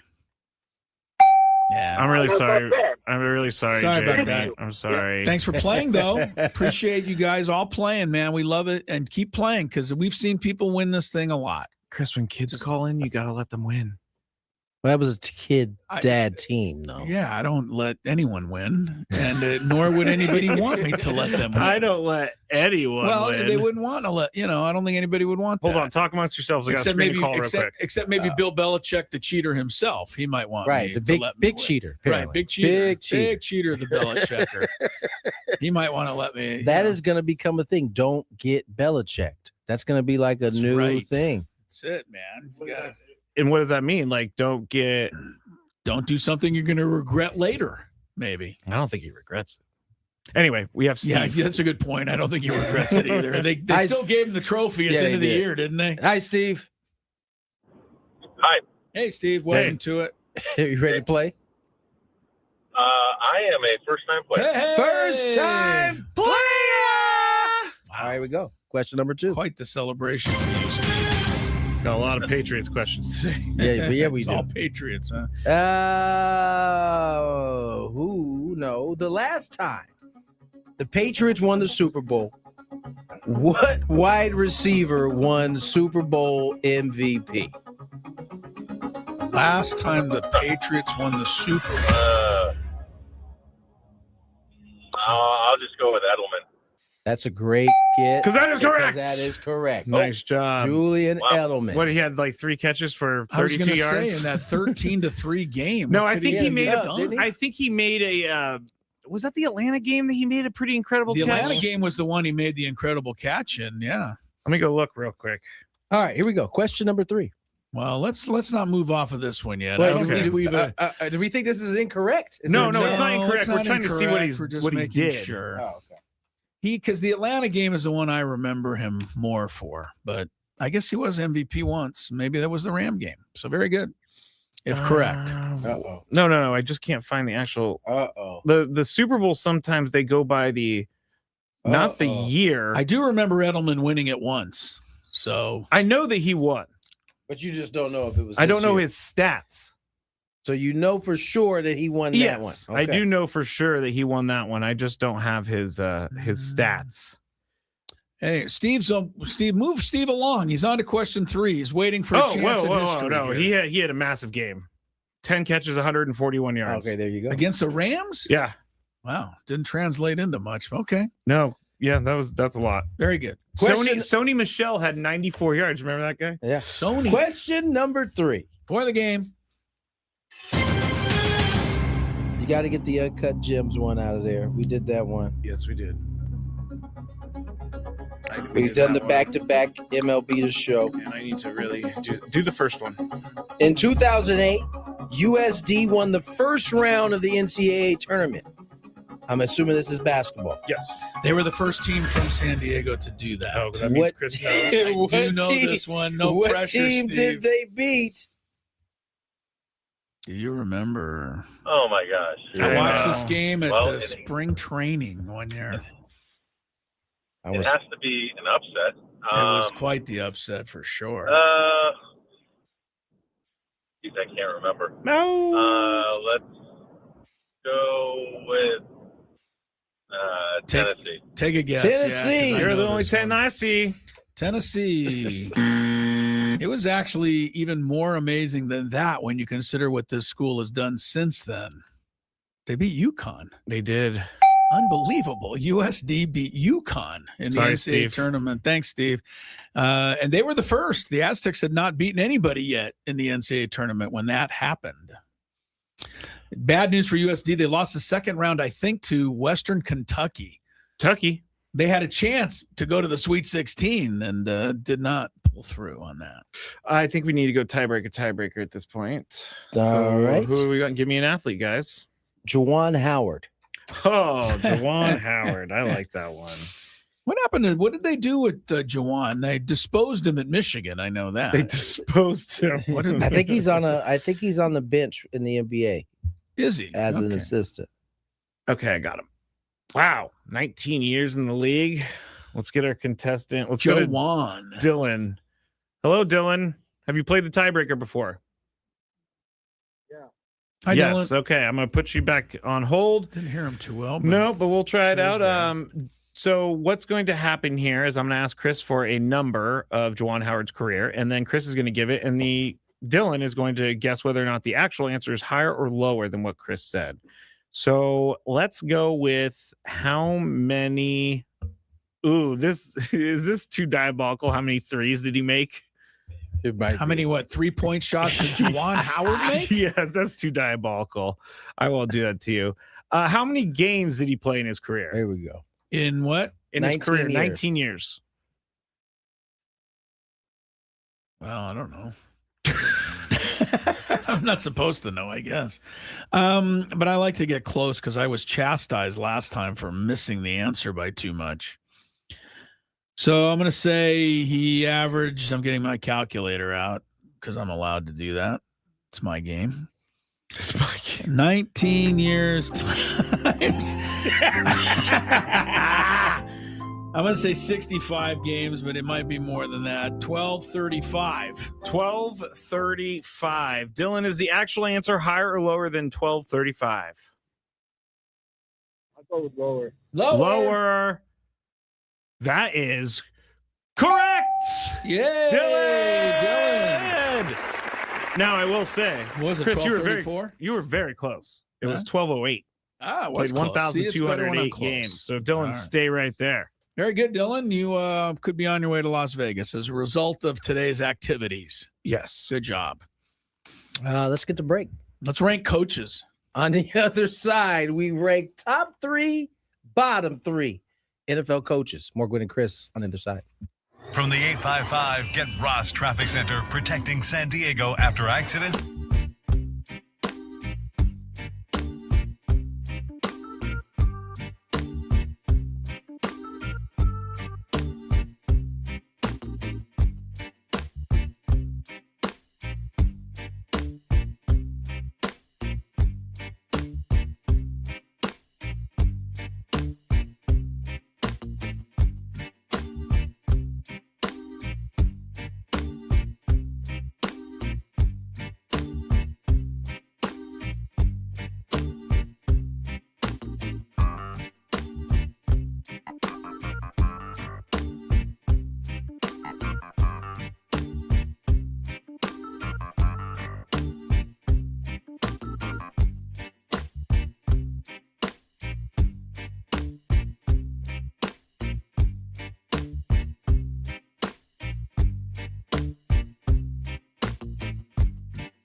Having been told earlier by Scraby that Nathaniel Hackett is now a coach with the Dolphins, that's enough to upset any Dolphin fan, I would think. Word up. He was head coach of the Jets, though, or offensive coordinator with the Jets, and his quarterback was Zach Wilson, now with the Dolphins. Maybe Miami's outthinking all of us, Tony. But no. I doubt it. I was about to say there's nothing in their history that the Nathaniel Hackett Zach Wilson combo is not leading to the promised land. 4:22 the time. Bill Howe Studios. We know how. And speaking of coaches, there are 10 openings in the NFL. 8 have been filled now. So I thought it'd be fun to rank how we think the hirings have gone so far. Do you have the coaches? I do. I'll give them to you real quick if you want to jot them down. In no particular order, Brady. I don't have first names on all these. Joe Brady. Buffalo. Todd Monken, yep. Cleveland. Yep. Jeff Halfley of the Dolphins. Munkin. Halfley. Was Halfley it Jeff? Dolphins. I think Jeff Halfley, yes. We gave you Brady, Robert Saleh, Tennessee, Jesse Minter, Baltimore, and then two guys three you've heard of before, previous coaching, John Harbaugh, of course, Giants, Stefanski, Atlanta, McCarthy, Pittsburgh. Those are the 8 that have been hired. 2 spots are open. Las Vegas. Who was the last one? Mike McCarthy. Yeah. All right. Who was asked straight up whether he'd want to have Aaron Rodgers He as said his yes. quarterback? What was he going to say? Oh, that's true. He had no I'm good. No option there. Yeah. No, let's get rid of him. All right. So, Scrape, you want to go? I'll start with you. Oh, gosh. Give me your bot. And you're not ready? No, I'm ready. I'll go to Tony if you want. No, I'm ready. He's probably not ready either. I'm ready. All right. You want to go your bottom 3 first? Give me your bottom 3 in order of worst to third. And this is all based on just what you think, how they're going to fit with their team and how they're going to do. I think what you think, their success level. All right. My bottom 3 in no particular order. Worst coaching hires so far by everyone hates Todd Monken being hired by the Browns. Okay. So I'm going to put Todd Monken on there. As the worst hire. Or third worst. I think that's the worst. The worst hire, Todd Monken.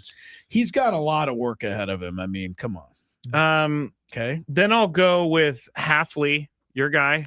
Halfley's not the worst. I feel pretty good about that. Just because he has no experience that we can. He doesn't look like he looks like he's way in over his head. At least sitting at the press conference. I hope he comes out like Sirianni. That's been a good omen for coaches here lately. I hope it's true this time, but he doesn't look ready. Okay, and then your third worst. Let's see. It's Gravy. I gotta go with Joe Brady just because of the 5-year deal that they gave him, without knowing anything about how he's gonna coach. So I'm gonna Brady go and the Bills worst. All right, Tony, who are your 3 worst? We're going Munkin worst. Havley, same, and Stefanski.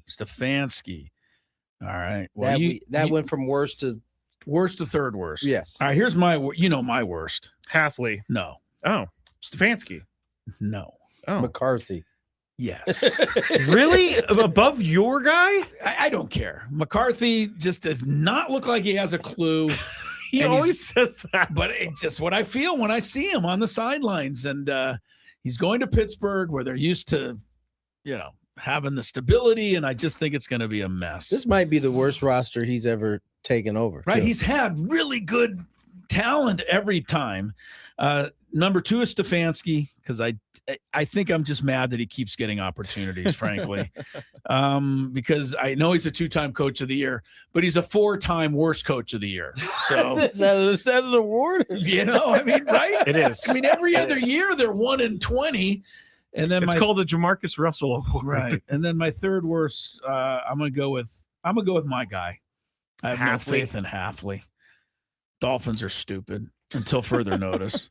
Dolphins are stupid. All right, let's go our best. Let's end up on a bright note. Scravy, who's the best top 3 hires so far? I'm going to buy in on this hype of Jesse Minter. Everybody is talking about him 1. like he's the best hire so far. There's been a couple clips of him released so far? I have of him coaching. Yeah, I've been impressed. One with Derwin James that was very impressive. Yeah. Okay. He knows how to coach. Minter number 1. Oh, that was number 1? Oh, I was going to say that's number 3. Oh, okay. We'll go that way. 3, 2, 1. 3, and then 2, I'll say Robert Saleh. All right. And then I'll say John Harbaugh by default. Tony Gwynn Jr. I got the same exact 3 route. Yes. I don't. I have Saleh number 1. Ooh. Harbaugh number 2, handicapped because he has to work, even though he's around him in the same building as Joe Shane. Bring him down. And my number 3 choice for best Bring coach. him down. Joe Shane's going to somehow box that up for Harbaugh. And my number 3 choice, best coaching hire, is a tie between the Raiders and Cardinals, who haven't yet hired anybody. Yeah, I mean, I don't like any of the other hires, so there you go. I don't know if anybody wants those jobs. It's hard. Somebody it's wants to impossible coach the Raiders. Of course they do. But it's like almost like a job where you take and you know you're going to get fired in 2 years because you have no shot because the team is nowhere near competitive. I would think the Cardinals would be a better shot just because that owner seems to be less clued in than the Raider guy. That's true. Mark Davis at least is involved. I saw that. I can't remember who the gentleman was. I think he might have worked with Boomer at one time. He has his own little radio show now. Oh, okay. But he was making the point that Geno Smith is the most powerful quarterback in the NFL. In what way? How many coaches has he got fired? Because the trade that sent he left the Seahawks. Seahawks go to the Super Bowl, and then the Raiders get the number 1 pick, all as he has been connected to both of them. So he has brought in a Super Bowl for the Seahawks from leaving. Wow. And he has brought by entering, he has brought the Raiders the number 1 pick. That was the host makes a point there. Makes a really good point because I think he was just having fun with old Geno. Wasn't Geno with the Jets? He didn't bring them a Super Bowl. No, his career started when he became a Seahawk. In my opinion. Really? I mean, that was the first time he really got the opportunity. He got to good. play again. Yeah, he was playing with a good team. I remember one of us in the room got lucky with a 16th round draft choice in fantasy on Geno Smith one year. Rode him to a lot of wins. You? Him. Tony, you did? I picked him up. I didn't draft like, him. what am I even doing with him? And then he ended up being great that one year. He did. All right, let's get to breaks. Gravy's got a big 5 on deck. More Gwynn and Chris.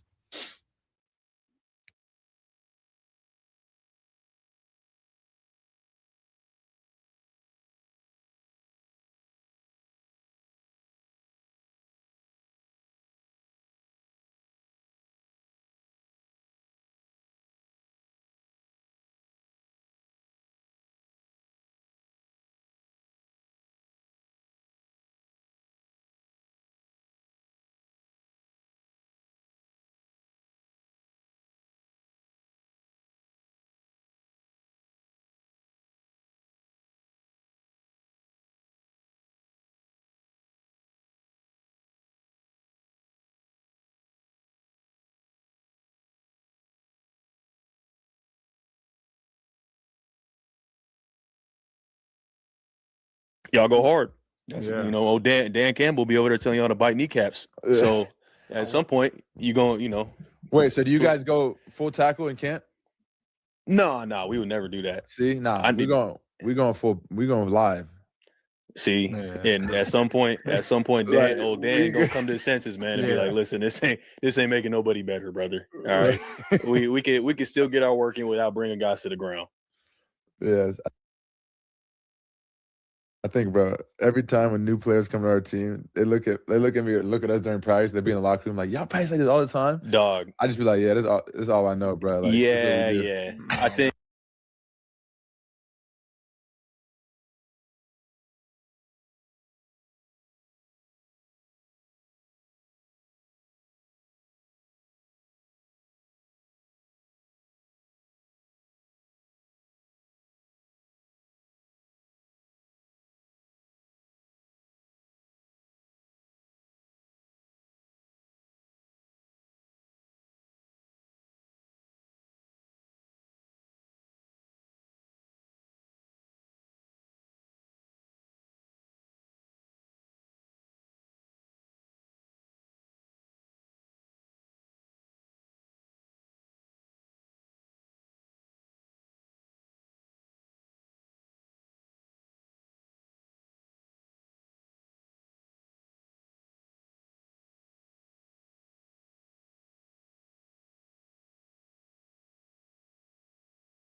4:35 on the clock. Tony Gwynn Jr., Chris Ello, Matt Scraby had a user error during the break.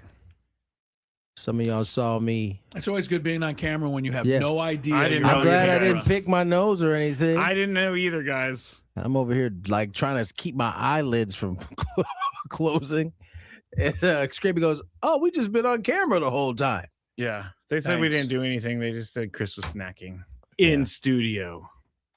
Yeah. Oh, I never put up the video of our law-abiding citizen, Tony Gwynn Jr., eating outside the studio. I got to put this video up. I did. Yeah. Not today, Chris. It was a couple days ago. Yeah, I remember it. Were you here for that? Yes, he I was. Oh, he was. I was startled by I forgot. your decision. he felt his own eating in the studio slipping away. No. Nonetheless, Scraby's got a big five. Do we have traffic ready? Sir? We do. Let's check some traffic and slide right into the big five. Get Ross Traffic Center, protecting San Diego after accidents or injury. Here's Kelly Danick. This traffic report supports Fentanyl-Free America, brought to you by the San Diego DEA. Just a few problems to mention here. Southbound side of the 805 before Home Avenue, collision in the center divide. Also an accident south 805 on the H Street off-ramp. Tow truck has just cleared an accident from the transition ramp, southbound 5 to East 8 connector and East 8 past 2nd Street. We have reports of a stalled pickup truck over to the right shoulder. Looks like it lost a tire, which happens to be sitting in the center divide. So take it extra carefully there, East 8 past 2nd Street. Families laughing, parents cheering, futures filled with hope. The American dream is possible when our country is fentanyl-free. Protect communities, prevent fentanyl overdoses, and support those impacted. Learn how to protect your loved ones from fentanyl at dea.gov/fentanyl-free. I'm Kelly Danick with Gwynn and Chris, San Diego's #1 sports station, 97.3 The Fan. It's that time of the show when we check on the latest in sports. Only the most important topics and questions are brought to light. Stop what you're doing and listen. These news stories will astound and amaze you. The one, the only. Oh my God, who the hell cares? The Big Five starts now on 97.3 The Fan. All guests on 97.3 The Fan. Join us on the David P. Shapiro Fan Hotline. David P. Shapiro, criminal defense attorneys helping good people regain control of their future when charged with a crime since 2010. Visit davidpshapirolaw.com. Jason Tatum and the Celtics, I don't know how close he is to coming back, but they were debating on the show that's after the Scraby show where he's going to fit into the Celtics. It's debating on the show that's after the Scraby show. I'm not sure what it's called. The post-Scraby show. It's a BetMGM show. Post-Scraby show. So they were talking about where he's going to fit in the mix if he's he comes still back. weighing on if he is going to come back. Yeah. Well, I heard no. Oh. Yesterday, but maybe you heard differently. I just saw he was weighing it. That's all I saw. Okay. That's not what we're going to talk about, though, because Jason what did we Tatum. bring it up for? Jason Tatum was on the podcast, The Pivot, and he said something that caught my attention. Oh, it caught Scraby's attention. It went, ooh, this is a Big Five topic. Here is Jason Tatum on the Pivot podcast talking about his legacy. Career I had right now, if I had it with the Grizzlies, like I would have a statue outside the arena. Right. But now I'm chasing people like Larry Bird, where the standard is so much higher.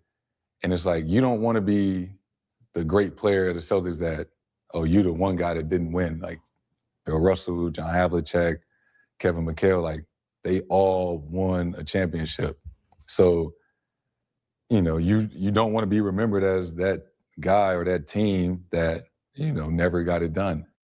All right, so that's what he said. Obviously, I was, making it a little bit bigger deal than it actually was. But the first comment is what stood out to me. He said, "If Did he that was make on the hair on the back of your neck stand up when he made the first comment?"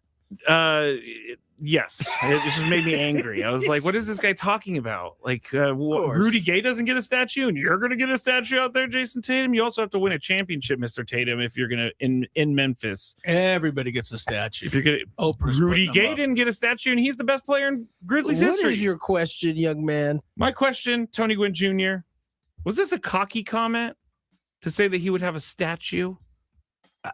I think he was trying to say if he had done the same Does it sound thing. like it's a leading question to you? Here's my real question. That was your real question. Well, yeah, but I want to ask you real quick because I know you're going to say no. It's not a cocky comment. You don't know what I'm going to say. Okay, go ahead. Well, answer a real question, I thought. How right is he? So the first one was your real question. Yes. As I put my head down in shame.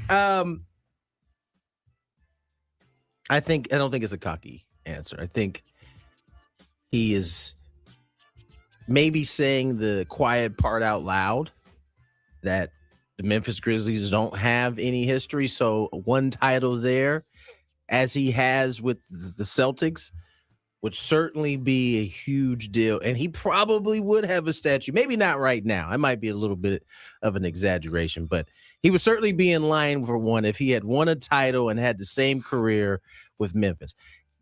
Maybe it's certainly something that we would think if it was brought to our attention, and we probably just wouldn't say it out loud. But I hear his point.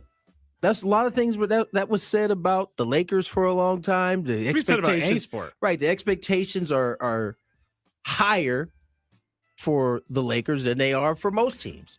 And Celtics are one of those teams. What are, like, say the Patriots, Tom Brady, bunch of Super Bowls. What does Drake May have to live up to? Does he have to win a bunch of Super Bowls, or have they let go that Tom Brady was? I don't know that Tom has a statue. Hey, he should. Clearly, he should. But in order to live up to Tom Brady, yeah, he's gonna have to win a ton. But if he won like one championship, he still would be pretty highly regarded in even New England. He does have a 12-foot statue. Oh, there you go. There you go. That makes sense. Yeah.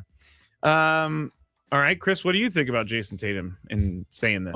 First of all, I'm not a fan of Jason Tatum. I think he's overly confident. However, I've watched him do some ridiculously amazing things offensively, and I think offensive-wise, he's one of the best I've seen. But I will always keep in the back of my mind the fact that Steve Kerr didn't find it necessary to even give him playing time in the Olympics. And I think that said a lot about what at least he thought about Jason Tatum. I'm more in line with Steve Kerr's thinking. So Jason Tatum is going to be what he is, a champion for the Celtics. And if you put up statues for offense, then he may get one. I don't find him to be a complete player. Okay. And I find him to be a little self-serving. I mean, he wasn't here for the Tyler Howard. He was not. No, yeah. no. I want to say one last thing about Jason Tatum just to bolster my point. Although this is not maybe accurate. Do you want to self-edit here? No. Okay. No. The Celtics are almost as good without him this year. Oh. As they have been with him. Almost. Not a huge fall off, I hate to tell you. But how much better are they going to be when he gets back? Exactly. Don't tell me that they're better without him. They're not. But I'm just saying, there's not as big a fall off as a lot of people predicted. Okay. Missoula keeping it together, guys. That's because of the great coaching of Joe Missoula. Yeah, you're right. He does play in the Eastern Conference. They do play in the Eastern Conference. Number 4. Fred Warner, 49ers linebacker, also San Diegan, was on Amon-Ra St. Brown's podcast. Hills. Yes, Mission Hills. And they were talking about the injuries that both teams have had. Now, the Lions have been one of the most injured teams over the last 3 seasons, and the 49ers have been an injured team as well. So here's what they said about their respective training camps, and Fred Warner's voice is starting this one. Y'all go hard. Old Dan Campbell will be over there telling y'all to bite kneecaps. So at some point, you going, Wait, so do you guys go full tackle in camp? No, we would never do that. See, we going live. See, and at some point, Dan gonna come to his senses, man, and be like, "Listen, this ain't making nobody better, brother. All right, we can still get our work in without bringing guys to the ground." He calls him Old Dan. So that was Fred Warner. Chris, do you think? Now they went on to talk about how doing full tackling at training camps might lead to injuries down the road, and so maybe Dan Campbell needs to rethink his process. Do you think he needs to rethink his process? So do I think because what Fred Warner said, does Dan Campbell? Well, Dan Campbell's one of the only coaches left that still does full live. No, I do know that. You checked that? Okay. Yeah, because a lot of coaches do shells, but Dan Campbell goes full bore. and practices hard during training camp. So I think if you would have asked 2 years ago when the Lions were threatening to go to the Super Bowl, everyone would have said, nope, he should keep doing what he's doing. But if you ask this year because they fell off and didn't make the playoffs, you'd say he needs to rethink it. So that said, I think he should stick with doing what he does. I think Dan Campbell's a good coach. I don't have a problem with it. The Lions have been really good under Dan Campbell. He likes to hit. So they hit. I don't know because I don't football practice. I don't get like how much tackling you need to do to stay sharp in tackling. I don't know that. Clearly he thinks a lot. But Dan Campbell thinks a lot. Right. Well, because they're one of the worst tackling. So they also said, I mean, were they even when they were tackling all the time? They missed a lot of tackles. And so Fred Warner was basically saying, like, is it worth the reward to get a little bit better at tackling, but break down your body early on in the season? 2025 season, the most tackles were the Cincinnati Bengals. Missed tackles? According to this AI, 109. 49ers were good in that department, but doesn't say how many they missed. So I don't really know if anybody knows the answer to this, but Tony? My opinion is that Dan Campbell should make an adjustment. I think it's okay to go full bore while you got healthy bodies, but if over the next couple of years you end up being one of the more injured teams, which Detroit was injured quite a bit, they had a lot of guys missing from that team, then maybe you got to kind of pull back a little bit. I'm not saying you completely change, but good coaches make adjustments and to their roster. And so as the roster is getting older, maybe you got to throttle down a little bit, but I think Dan Campbell will make the right move eventually. I go to the gentleman in the corner over here. What? Oh gosh, what? The story is from BetMGM Sports. It was written in 2026. Okay. A few weeks ago. Yes, it was. It lists in order the NFL teams who missed the most tackles this year. The only only reason I year. was bringing this up because I was wrong. The Lions were 30th on the list. Good tackle team. They tackled better than anybody except for the Chiefs and Patriots, according to this article. So your line that they don't make tackles is just not accurate. I took that from Amon-Ra St. Brown and Fred Warner. Well, he said that they were bad at later. Oh. I watched most of this podcast. So then go ahead and give them the credit. Don't make a statement like because you didn't know. That is also Chris just cannot let things go. That is also an offensive player speaking on what the defense is doing. He might feel like they missed a lot of tackles. He's watching them out there. He's like, God, we missed another one. Apparently they're not. The reason they do full tackle is because Dan Campbell doesn't feel like his team tackles. Well, I'm not arguing any of those things that were said. I'm just giving you the next time Chris is wrong, he'll deny it. He will not, and you will obviously point it out as you do every time. Here's a quote from earlier today. I mean, it's hilarious. He doesn't think he points out any of my things when I'm wrong. He's points about out to everything. point one out right now. Yes, he is. Go. Quote. This is from the chat. This is how people see you out there. Quote, I'm not saying I'm right. I'm just saying you are wrong. Yeah, it's a good one. I'll buy that. I'll take that. I'll sign on to that. That sounds quote. accurate to me. I'll sign on to that quote. Would never want to be described as that. Sign on to that. Number 3. You're better than I am in every way, Scraby. Thank you. Go ahead. Finally, Just take someone it. said it. Right. Just Finally, go ahead. someone said it. If you haven't taken notice, that gets under Scraby's skin. Well, it really does bother me. He went to the text to get a little help. I didn't bring it up earlier because I didn't need it. You weren't mad at him. Now I need it. It would be nice if you could win your own argument, but you can't. You got to get help from the chat people. And you pick The Broncos are planning to build a new stadium with a retractable roof to open in 2031.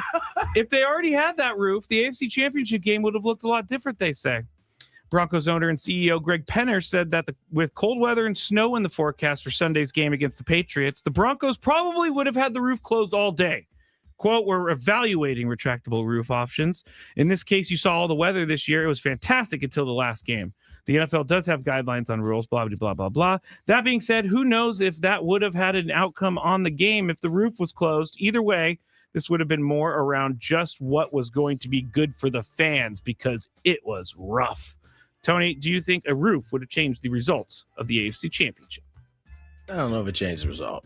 Certainly would have been a lot more comfortable. Might have changed the score. Might have been 20-17. We wouldn't have got that great soundbite from Drake May about how hard it was. It's hard. It wouldn't have been as hard, I don't think, because you would have had a blizzard happening. I mean, snow in your face is not fun. I mean, who wants to? I don't want to tackle. Like I think about often especially when it's cold. Those guys will wrap somebody up, and another dude comes in at like full tilt, and you got your hands like exposed to his helmet. Yeah, I don't know how these dudes don't just like let go. Yeah, I don't know either. I don't want to break my head up. Yeah, I don't. Yeah, that's ridiculous. But you don't think it would have changed the? Nah, I think the winner. I think the team that was supposed to win won. I mean, let's not forget Detroit. Detroit. We're talking about Denver had a backup quarterback in there like that. Yeah, the Patriots also played in the same stadium. Last I checked. Well, you know what I think. I love to have the weather games, and I wish there were more open stadiums. I think that's part of football, but it's going away quick. It is, because 18 of the 32 stadiums by like a couple years are going to be retractable or closed. Pretty much, yeah. Number 2. The WTGL, your guys' favorite league in the world, rolled out 2 more commitments to the new women's league that kicks off late this year. What league is this? The golf, the tomorrow's golf league, Tiger and all them. The indoor league. Yeah, the indoor. They have golf. a women's indoor league now? They're starting it now, yeah. The Nelly Korda is not among them, even though she's a 2-time major winner and Olympic gold medalist. She said that she is actually, a little angry at this. Quote, I have mixed feelings on if I'm being very honest. And I'm surprised no other girls have, or no one's really spoken about it. I think it's a huge and unbelievable miss that we're not playing alongside the men. There's no greater way to grow the game, and it would have been revolutionary. It would have been the first time, I think, that men and women are on the same playing field, playing for the exact same amount of money. But I also think it's great that we are getting this opportunity. So that's my mixed feelings. Chris, you are up first. Was this an unbelievable miss for TGL? So I think she's probably referring to women's golf in general to get, the women's pro tour some more exposure. Yes. But they could have the JPL thing right in this studio. TGL. And I wouldn't. Oh, TGL. They could have it right here in the studio and I wouldn't watch it. I don't know what it's called. I think it's an airline. Yeah, I think it is too. I think this is the dumbest event ever, and I think that the women not being involved is fine because it's all going to go away soon. There's no way this can be successful. There is ESPN. It is so bad. ESPN is going to take this to the grave with them. Well, they can do that, but so I don't think it's a missed opportunity as much as she thinks it is, because this is just a ridiculous venture. There's so much money behind it, which I don't understand, because I'm a golf fan and I don't really like to watch it. Tony? Yeah. I mean, if indeed they think this is going to be like a boon to might not have been a bad idea to get thought. I don't see why you wouldn't have had the women play with the male. I think it would have been a good idea. Yeah, I don't understand. I think in this particular setting, it probably would have helped both ways. Like, is anybody watching the men do this? What's the ratings on it like this? With the can't be good. I'm sure ESPN What's it called again? TRL? TGL. I'm sure ESPN is probably total request left. I would think ESPN is probably telling us that everyone's excited about it, but I no one who's talking about this at the water cooler, really. No, people are talking about it, but they're making fun of it. Yeah, there you go. Yeah, it's not great. I think it would have helped. I think it would have helped too. And not only that, I mean, like you said, Scraby, you look on the front page of ESPN.com on a Monday or Tuesday, you can't find the NHL results or the NBA, but right there is the TGL. There's the TGL's live reports. I mean, they really promote it. I believe Lexi Thompson was one of the people that joined up, and her alongside like Rory McIlroy on a team, that would interest me. I would like to see that. Yeah. But number one, real quick, is number one. It's really simple. I was thinking about pie earlier today. My favorite pie is cherry pie. You would like a cherry pie. I love cherry pie. I once went to the hospital for too much cherry pie. Just a bad cherry pie. Oh, wow. It was that is wild. How did that happen? Well, it was just not good. created was food poisoning or whatever. Oh my goodness! What's your favorite pie? It's not cherry pie good for me. old American apple pie. Okay, Chris, favorite pie? I know it, but I can't think of it. I go a little rhubarb. No rhubarb. No. Plum, peach cobbler. Okay, you Does can that think count? about it. Does cobbler count as a pie? No.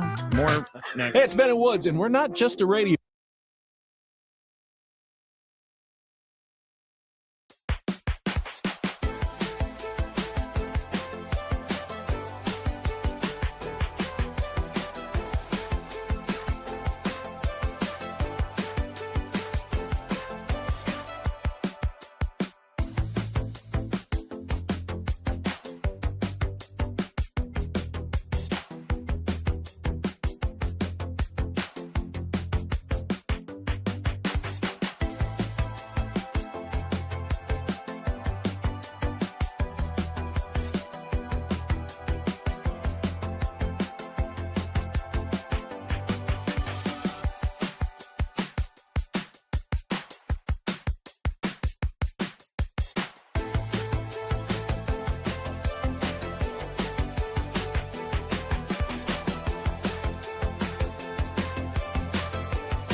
anybody just like honest anymore?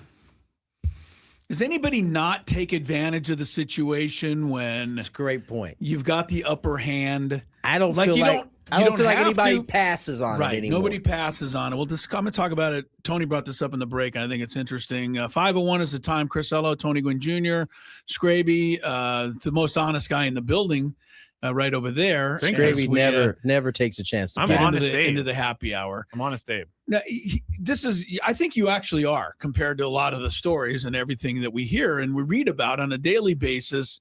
And we say it all the time. Sports is a microcosm of everything else that's going on out there. So it's not fair to just blame athletes or coaches or administrators, because I'm sure that there are unsavory lawyers and doctors, politicians on both sides before anybody writes in. But we're only you don't even have to say politics. That's just a given. That's just a given. Yeah, so understands that's just that. a given. So but in the sports thing, and the question, okay, before we start here is again, you have the advantage just based on the situation. You have the upper hand. Do you always have to take advantage of it? Because we'll read the story at Michigan that they're talking about is a possibility. And even if it's not a possibility, it's still fun to delve into. Yeah. Because you've already got problems with this former coach, Sharon Moore. He's got problems. He is that problem. He's got problems. But now they're saying the athletes were taking advantage of his situation. Yeah. Apparently, according to some reports. Let's do it. We're doing it now then. Yeah, let's do it. I like it. It's because a wide receiver that was in camp kind of put out some tweets and then deleted them. Yeah. But his name is Anthony Simpson. He transferred to Michigan from UMass. This came out on Yahoo Sports on January 22nd. God love Yahoo Sports. They'll print anything. He transferred from Michigan to UMass last offseason and entered the transfer portal last week. Alleged in a series of now since deleted posts that he was being blackmailed by players, or that Sharon Moore was being blackmailed by players and staff members, and that it directly affected playing time. Now to get into the claims. And this is what the first tweet said. It says, if I kept my mouth closed, no one would know that I was a part of a scandal that impacted the team and impacted my chance to add to my production in college. Tried to stay at Michigan, but the GM said there wasn't a roster spot for me. Goes on to say in his next tweet, which is where the allegations get steeper. Targets versus non-targets. I was the best slot receiver for Michigan, and I was treated unfairly due to Moore being blackmailed by players and staff members, which jeopardized my opportunity to get on the field. He said, fastest player on the team, and I won reps every day in practice, only there for fall camp. Our team captains also advocated for me to play. I was denied fairness. Now, the slot receiver that ended up getting that spot, he saw these tweets. So that was kind of saying that the guy was saying you were blackmailing the coach to get the job. Right. He didn't necessarily say that the slot receiver he was up against personally did it, but whatever was going on behind the scenes affected him. Now, I think it's Samaj Morgan was the guy who ended up getting that starting slot spot. He said, Y'all let people tell y'all anything and believe it. But then one of the other wideouts jumped in. Christian Dixon added, if only y'all knew and understood a tenth of what he really was saying, though. And then, of course, Anderson hit the like button. That part, he said, he replied. And so this thing seems like it has a whole bunch of different streets tentacles that kind of lead to Sharon Moore and his infidelity. So let's break it down. Sharon Moore is having this whole thing. Go ahead. I was gonna say, remember, before you go through this part, it was reported that people around the football program knew what was happening far before it came notice. Took a long time for the authorities to get in on this. At least from that standpoint, this seems like it was up. pretty widely known that Sharon Moore I've forgotten his name, on purpose. But all right, so Sharon Moore, the disposed Michigan coach, so he's having this affair. Everybody knows about it. Seems like, and so now the claim from one of these guys is that the players were so aware of it that they went to the coach and said, "You don't play me, I'm barking." telling. And they feel some playing decisions were made based on this. Here's the problem: we don't know whether this goes to what you started this but whole. This is the thing. segment. So if this really happened, and we don't know, but if it did happen, that brings up the question at the beginning. You're now in command of this information. Your coach is having an affair, and you know. Do you have to take advantage of it and, say, hey, I want playing time? Now, listen, I can already hear it. There's a difference between taking advantage and actually outing him in terms of what he's doing. You could go to the authorities or not authorities, but the administration and say, I happen to have this information. Right. I'm passing it along. You don't need to go to Sherrod Moore himself and be like, hey, right. I saw you. I got the pics. So you want him I to need stay more in my playing phone. time. Right. I better get in there. Right. So that's, and that's where we are kind of now. I'm not surprised. Again, we don't know that this all happened, but just the fact that Sherrod Moore was having this affair and it was pretty well known leads it open to this being a claim. For sure. So this is being claimed, but that's our thing. Why do we always have to take the second path? The first path is, I hate to be a tattletale, but we have an issue here, and this is affecting our team. Does it make you any better if you are taking advantage and not snitching, or telling and not taking advantage? Or there might be the third way, which a lot of people will say is you should just keep it to yourself and not do anything. And then there are those of us who say, anybody who does nothing, well, you're enacting no change. You're part of the problem. Right.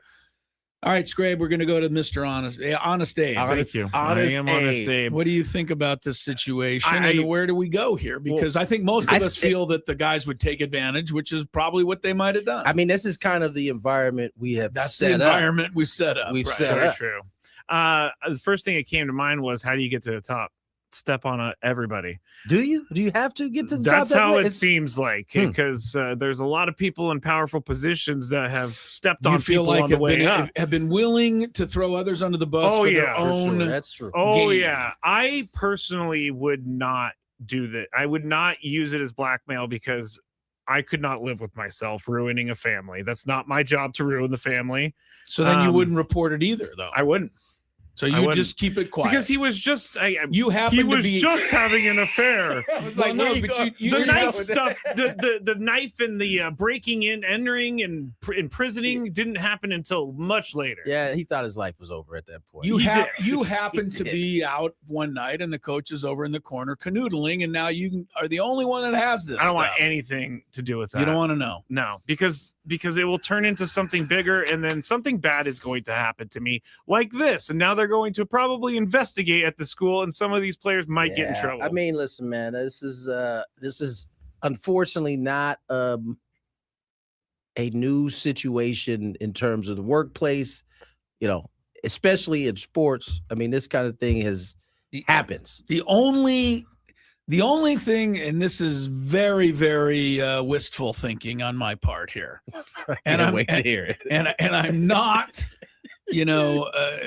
whatever the word might be, and I hate when I forget the word I want, but I'm not silly enough to believe that this is the way life is. But really, the only way to stay out of this situation at all is to live your life as if it's all being filmed. I mean, he definitely should. You know what I'm saying, though? If you can go through your life and say, all right, would this pass the TMZ test, then you maybe shouldn't be doing it. Yeah. But there are very few people, me probably included, I hate to say, we all do our little stupid things that we'd rather not do. Yeah, no. But it's to various degrees, obviously, and this is what gets you in trouble. Yeah. And gets all of us. One thing leads to the next, and now we're all the way down the road with this thing. No, there's certainly I think for men and women, there's a certain discipline that has to be there in order for you to not venture into this area that Sherrod Moore has. Something just came to mind from way back when in my life, where we were at a bar we saw one of our friends' girlfriends with another guy. Yeah. It just hit me. And we're all like, this is bad. This is not good. And we were like, should we tell him? Should we tell him? And we didn't tell him for a couple days, but then we're like feeling bad about it. So then we told him, we're like, we saw her in the bar with another guy and then they broke up. But like, it's hard to tell someone that. I don't know that it's necessarily the right thing to do. I'm not sure what the correct answer is on a lot of these. I would want someone to tell me. Listen, I guess it depends on the relationship that you have with that person. I mean, a friend, someone you call a friend, I think you're kind of obligated to have that conversation with your friend. Yeah, it's a tough conversation. A coach? Like that's coach is a figure of authority in the world. It's a weird one. No, like it's really weird. You can walk into his office, slide those pictures, as Chris said, across his desk, and be like, "I'm starting," or "This is being put out there." You gotta be a pretty cutthroat individual to come in here with with photos and like, "Hey man, slide them across the desk. Take a look at this." I mean, this isn't an episode of Malcolm or not Malcolm, well, Magnum PI. Or whatever. Jocelyn says, sorry for my old reference there. Jocelyn says naive is the word for naive. I'm not naive enough to believe that people will behave in correct manner. Naive. For the word he was thinking and live your life as if you're on film. Think about when you decide what to do. Would this pass the eye test if TMZ had a camera on you? And that's the best way to I think to go forward. Yeah. But very few of us can do it. I mean, think at this point, that is how this generation is moving. Is right. There is no secrets like this. That time is gone. Like but people don't seem to mind. They're not moving like that. People don't seem to mind making the transgression anyway. I mean, look at the poor guy at the Coldplay concert. What they say, risking it all. The Coldplay concert. I mean, that's a classic example. I mean, does it make me the word that comes to mind? Does it make me weak that I wouldn't use something against a coach to get more playing time? Nah, I don't think that makes you weak. Okay. I don't think that makes you weak. Because I'm honest, Dave. So. You're fine. Thank you. You're fine. I don't think every player who knew. We don't even know that this happened. Right. We just know that it's a possibility and it sounds like a fun story and it's something fun to talk about. Right. Maybe it was just a wide receiver group. Like, I mean, it just affected my man. And didn't someone say, like, he said he was the best of the team and someone said best of the team type of thing? Yeah. I mean, that was the dude who was actually starting in front of him. That's what he said. Every player that doesn't play thinks there's something at hand there. Yeah. Other than the fact that maybe the guy's better than you. Just better. We don't ever think of that one. No. I actually did. At the end of my sophomore year of baseball, I knew all those pitchers were better than I was, and I was quick to move on to the next thing. Served me well, as it turned out. It did. Served up a lot of home runs, too, I bet. That was one of the things that led to me leaving, yes. Oh, I wish I could say I pitched in college. I wish. Let's check traffic, get you home safely. And come back with more interesting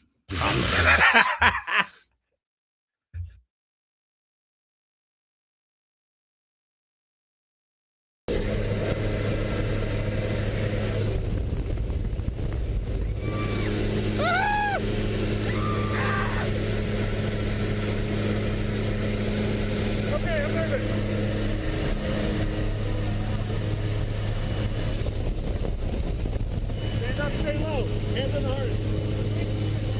Stay low.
I shouldn't have told you not to count down.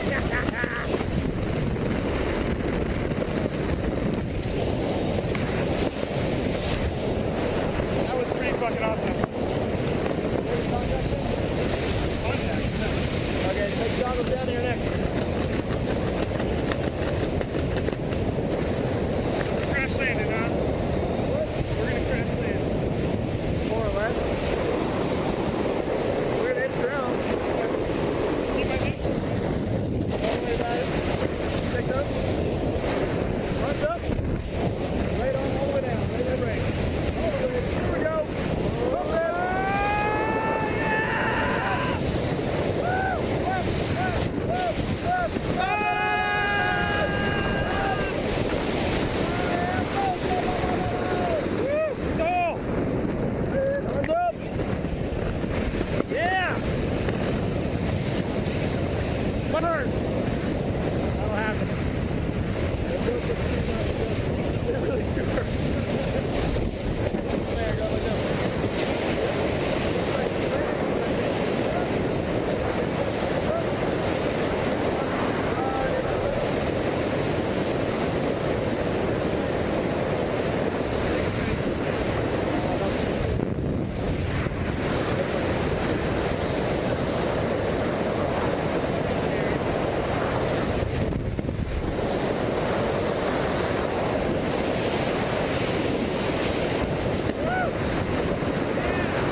You idiot. Typical tandem student right there. I tried. I wrecked your good job, buddy. Fun, huh? You need help with anything?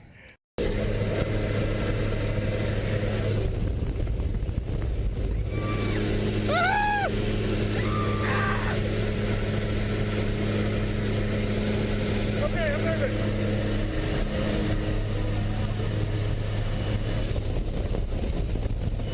Stay low. Hands on the heart. Stay low.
$5.21.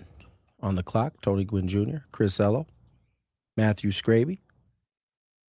Taking you through the happy hour. Not a lot to talk about, got to be honest. Padres. Marco Gonzalez added to the depth of this ball club, minor league deal. The lefty will probably, I would say, compete for that 5th spot in the rotation. Has not pitched for 2 years, or most of 2 years. Didn't pitch at all last year.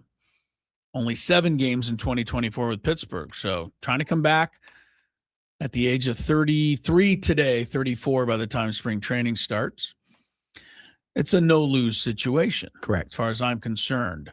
I agree. Here's a situation that, I don't know, some Padre fans will probably panic over. So allow me to put you in panic mode. Kylie McDaniel, who we do consider to be one of the smarter ESPN guys on baseball, especially farm system rankings analysis. Article came out today at 7 a.m. this morning. Tony Gwynn Jr. ranking the farm systems of all 30 major league teams.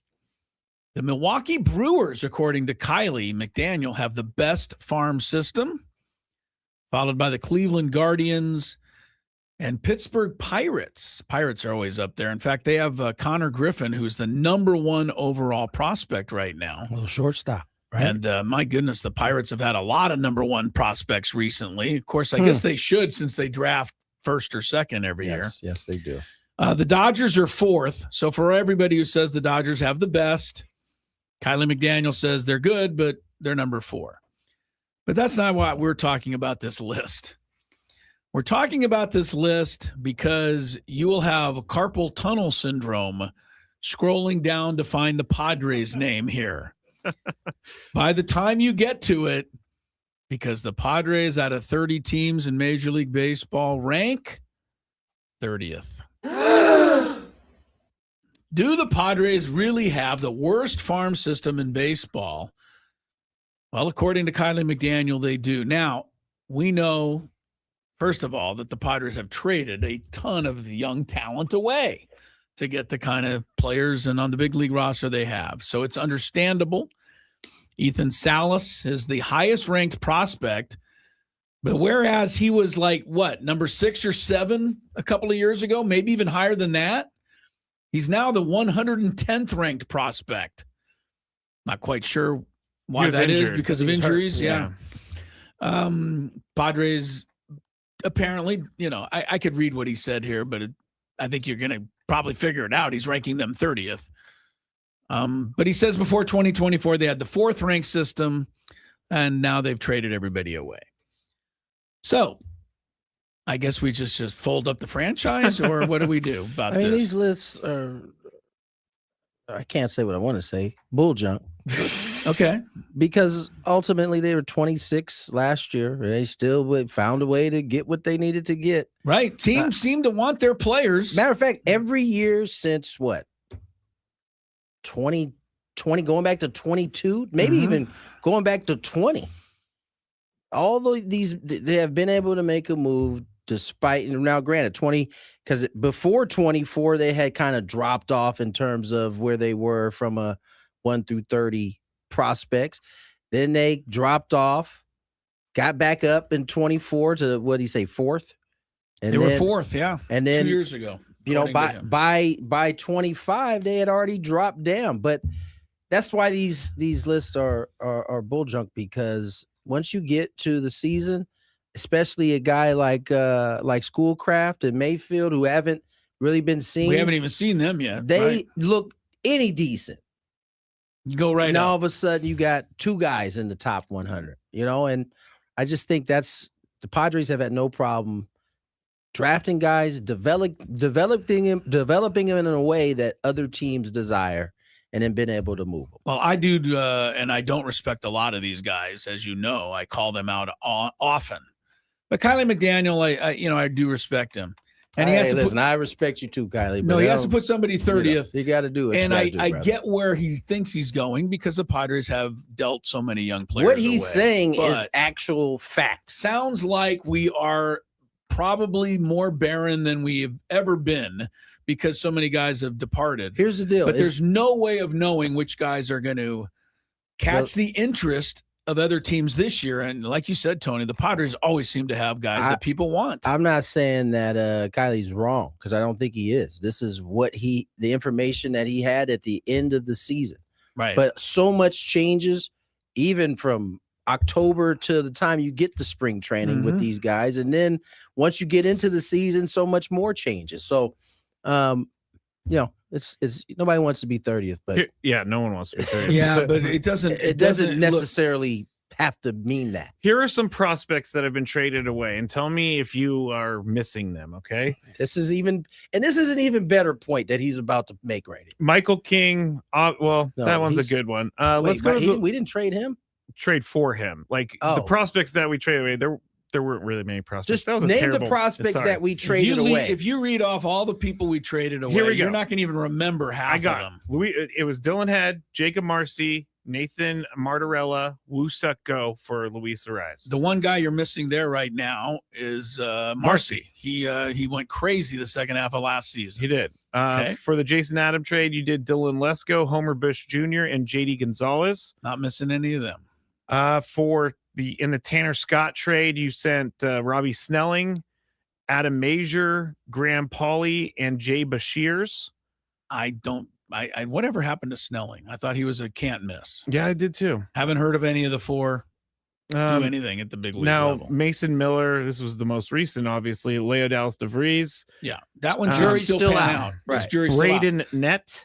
But the other one, Henry Baez, Ed Warniel Nunez. Yeah, go back to the first three trades you mentioned there. You named 13 guys, and I remember us sitting around going, "Man, 13 guys." Honestly, Jacob Marcy is the only one that today I miss. Doesn't mean Snelling can't come. And it doesn't mean Snelling won't, but at the moment, there's one I miss. That's what it's looked like. Right. And the other three, Tanner Scott left there, but he gave us what he gave us. Ariz gave us what he gave us. But I'm just saying we got none of those guys have moved the needle. Out. Right. Who else you got? I know you Robbie got some Snelling was actually in 2025 in the minor leagues. He had a 2.51 ERA. No. We're talking about what he's done. You got to get to the big leagues. He hasn't done anything. Yeah, nothing. Yeah, I think that was the point. The point you were ready to make, right? Right. Some of the other, a lot of these guys we have not. Anderson Espinoza, remember that? Yep. The other thing I don't Tucupita Marcano, Jack Sawinski. He gambled himself right on out. No, he did. Jack Sawinski's been a zero. Sawinski had like a one moment, and that's in. I was going to say that about the young kid Marcy, right? I mean, he had a good month run. And a half. We'll see if it translates this year. Now for Blake Snell, they sent Luis Patino. Who we got back? Yes, that was one we were talking about in the break. We got him back. Luis Patino, Francisco Mejia, Blake Hunt, and Cole Wilcox. Don't miss any of them. No. I mean, it's pretty consistent. You trade four guys and none of them do anything. And we got Blake Snell. And those ones are take us to a those playoff. ones are deeper, like in the so they've had a lot of time. They've had a lot more time. Here's the Mike Clevenger trade. There's some names in here from 2020. Matt Waldron, or he came, Josh Naylor, Cal Quantrill, Gabriel Arias, Austin Hedges, Joey Cantillo, and Owen Miller. Now, so I would say almost all of those guys ended up getting to the big leagues, but only Naylor has has turned into a dude. Are you missing Austin Hedges? No. I mean, other than that he's a friendly fella. I don't even know if he's that. He's a friendly fella. He's a friendly fella. Last one, guy. Dan Altavilla. Remember that trade? Yep.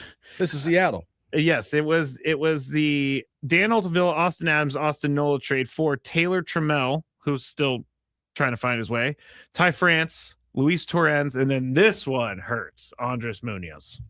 Yeah, okay, been nice to have. Okay, right, but you named like three just guys. named like 12 trades No, you're right. and 40 players. That was really what I have only missed two guys. That was the purpose of the exercise. Right. Exactly. So, hang with them. The other thing about these lists, and again, I'm a Kylie McDaniel fan, but he ranks the Mets as the fifth best franchise or farm system. Fine. Their top prospect, they say, is Nolan McLean. He was in the big leagues last year. How is he a prospect anymore? Like, where's the cutoff? Well, I don't know that he had that much time. I think he came up at the very end, and he was like he was going to be their starter for game one of the playoffs had they made it. He was. He's hardly a prospect at this point. Anyway, all right, more Gwynn and Man, Chris. I love all these names. Remember Mitch Moreland? Yeah, the Mitchie Two Bags, Mitchie Two Bags, Hudson Potts, and Jason Rosario. Remember Trevor Rosenthal? Yep. Tim Hill, Franchi Cordero was in that one. Anyway, and I hate to say it, but almost every one of them was going to be the next Willie Mays. Franchi Cordero hit the ball further than Willie Mays. I think he had the longest homer. He still holds the record. Yeah. No, he holds the Padre record. That's right. To this day. Longest home run ever in Padre history. Which I still think is not true. It's got to be Fran Mill. I'm sorry. The one I saw at Petco was incredible. It's got to be, in team history, Schwarber has that. You mean stadium Schwarber doesn't history. play for our stadium team. history. Yeah. Yeah. All right, let's get to break. More Gwynn and Chris on the other side. Are you going to get mad at me for arguing that one? Yes.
Only 2 of the top 22 golfers at the end of day 1 of the Farmers played on the South Course. Welcome back to Gwynn and Chris. Crisello, Tony Gwynn Jr., Should Scraby. all had them on the North. Yeah, well. I'm actually not going to tune in the rest of the week. Yeah, that argument was a long way away, long time ago.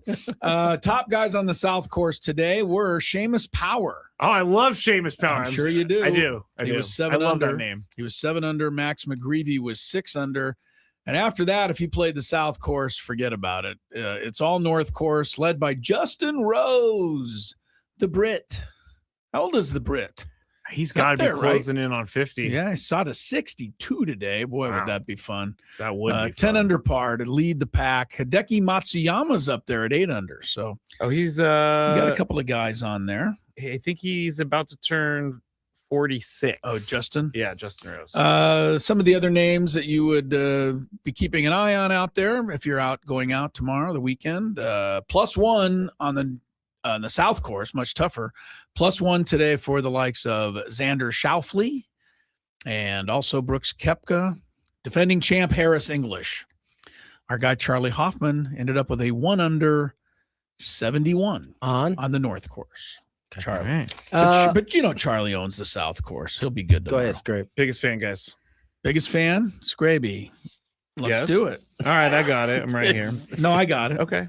If it's the right one. Sometimes. No, you're right. You're right. I did update it. All right. Steven Garcia, San Diego. Hello, Steven. Are you on the wrong? Wait, what? No, it says Xavier. Yeah, you didn't give me. This says Steven Garcia right there. Is that like a month ago? Nope, it doesn't Yes, look like this is today's. How? No, this is last week's. Oh. No. Fred Warner, Sean Payton, right there on the front. Oh, that's this week's mixed with a little bit of last week. So this week plus I got some of both. I don't know how he got that because I thought I replaced. Well, let me help you. Let me help you. Give us the real winner, and if you are Steven Garcia, I Sorry. apologize. You either already won or you're going to win next week, and I'm just I'm ahead of the game here. Xavier Padilla. This is why I hate the printed copy of this thing because I can't make changes. Of Manafee. Of Manafee? Yeah. Menifee. Excuse me. Menifee. Menifee. I love Manafee. Shut up, Scraby. Give us a call within the next 10 Xavier minutes. Padilla. Menifee. From Menifee. Yes. Give us a call. Next 10 minutes, 833-288-0973. You'll qualify for our grand prize, 20 tickets for you and your friends for a night in our Odyssey Suite at a Padre game with all the fan staff later this season, catered by Spiro's Mediterranean Cuisine. Remember to register your name at 973thefansd.com/biggest fan. And if you are Steven Garcia, it's a hang with him. Hang with him. Hang with him. Or if you're an Xavier Padilla from Manafee, then he's also a hang with him. But you got 10 minutes and counting. But Xavier Padilla in Manafee is like, man, they called my name. Where are we going? Oh, substation. Substation. But first, yes, this is Oh, on wait, the. you By the got- way, this is on the front of my sheet, so this must be today's It sheet. is today's But before sheet. we get to that, Happy Hour is brought to you by GL Pools, the Yes. company trusted by thousands of San Diegans to keep their pools sparkling, swim ready, and expertly maintained.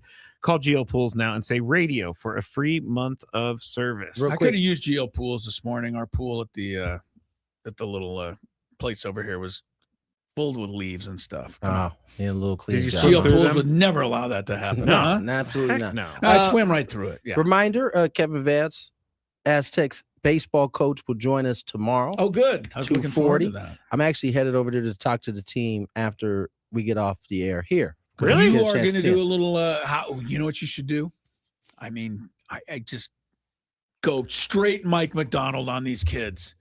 I don't Imagine I don't got June, Omaha, College World Series. The team in the dugout across the way knows we're going to kick their butt. They know we're never going to give up. Yeah, Come on, T. Mike seems like he had that one ready. He was for ready, a yeah. long time. Well, maybe you just play him a tape of that one and say, Get 'em going. listen to this and apply it to yourselves. And then you could be like, I've been hey, racking we're going my to win brain. a championship, but it's actually not going to come true until next year. They would take that, I think. The Aztecs. I've been racking my brain at what I wanted to say to him. I think I'm Yeah. going to focus on them building the type of culture with each other, off the field just as much as on. Because my college relationships are like some of them are the longest ones that I have in my life. Best part of being to me, being a college athlete. Yeah, once you get to the pros, it's just different. It's everybody's. I have forgotten the scores of almost every game I ever played. Pretty sure, but I remember all the those people guys that were in the games. So I think that's what I'm gonna focus on. I talk with the kids when they'll talk to me on the women's basketball team. I remind them of those things. It's important for sure. So is getting home, Scraby. To that end, help the people.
I'm on before we get to. I know you got something over there, Scrabe. Right? You got some sound. It's okay. You go.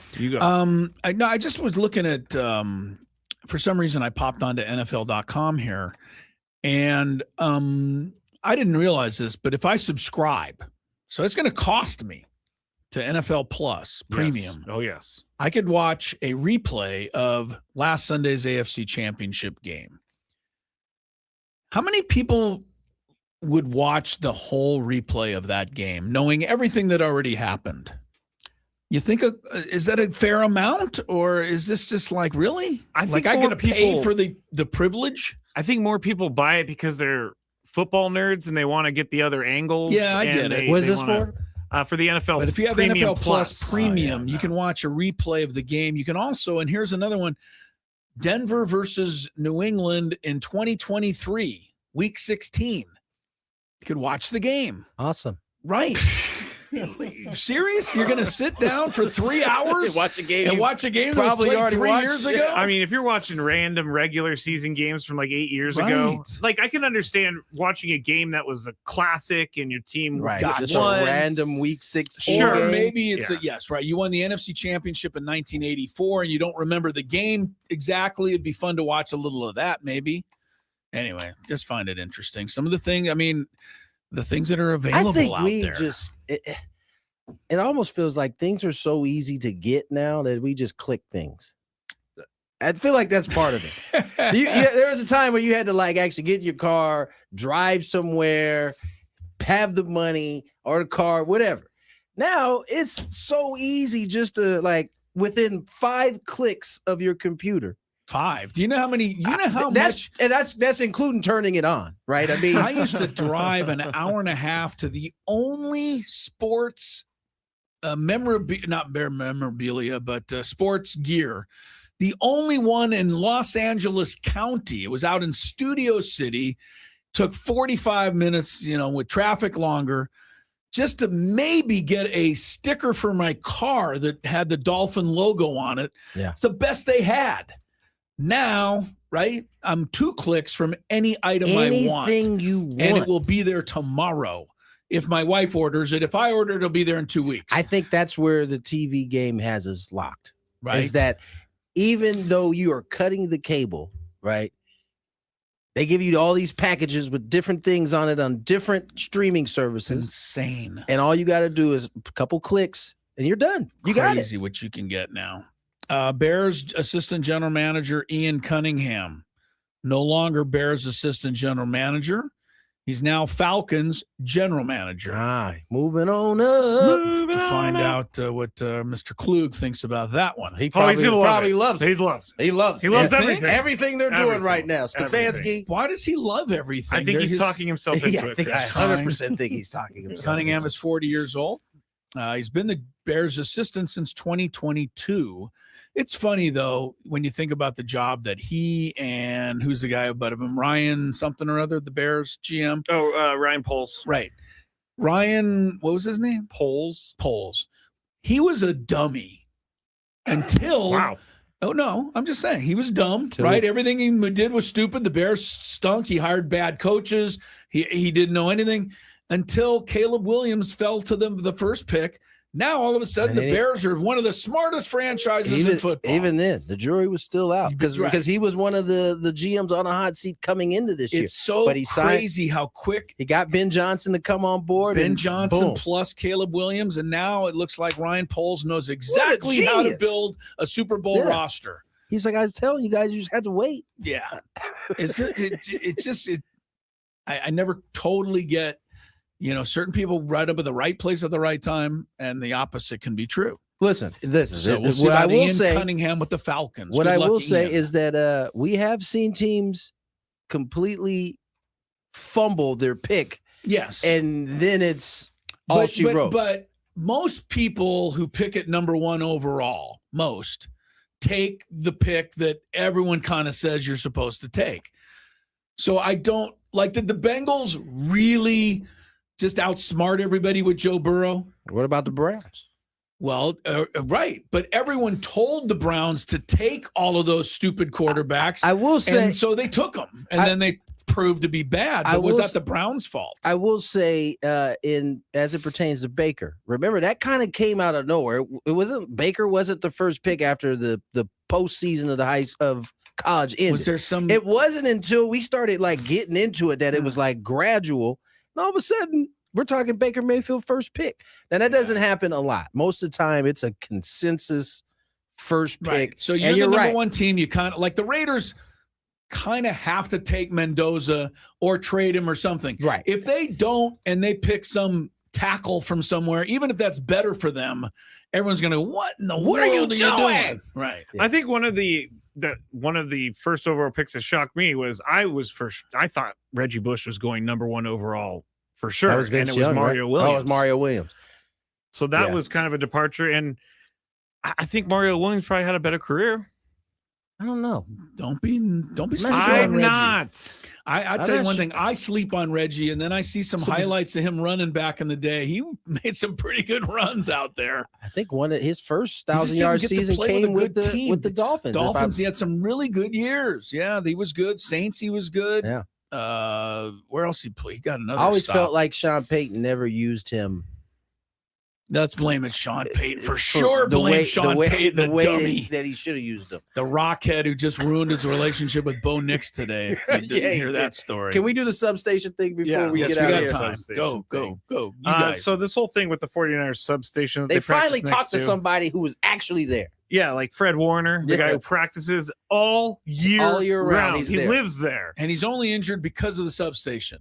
Apparently. You'll hear from him here. Here is Fred Warner on Amon Ross 8 Browns podcast. There's a lot of mixed reviews about that. I think at the end of the day, when you look at the actual data behind is that real or not, I think it's false.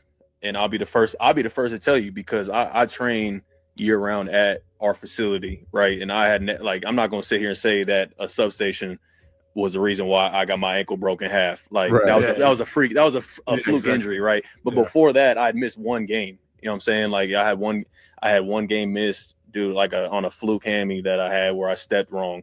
And I've been super healthy for 7+ years. And I don't think the substation may have gave me superpowers. I don't know. You know what I'm saying? If you he's just as likely to be right. He probably That's what I was saying the whole time. 7 years playing that position and only missed one game. That's what I was saying the whole time. I'm sure that there's more players than normal injured. That happens. But to blame it on a substation down the road, I think was ridiculous. Well, that's just where we are. It wasn't. But I love what he said. For all I know, it made me better. Yeah.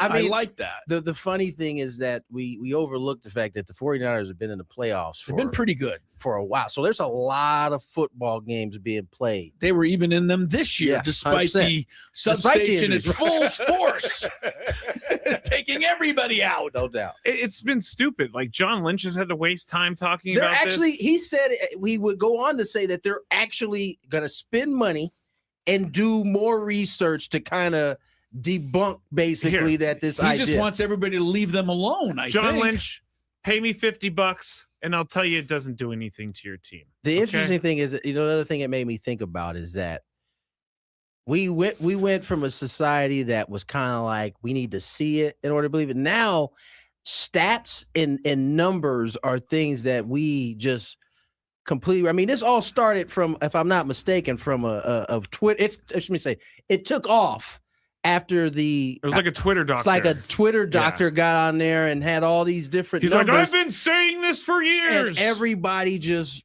took off with it. Yeah. And he'd been saying it for years, but this was the first year that there was enough injuries to make your point.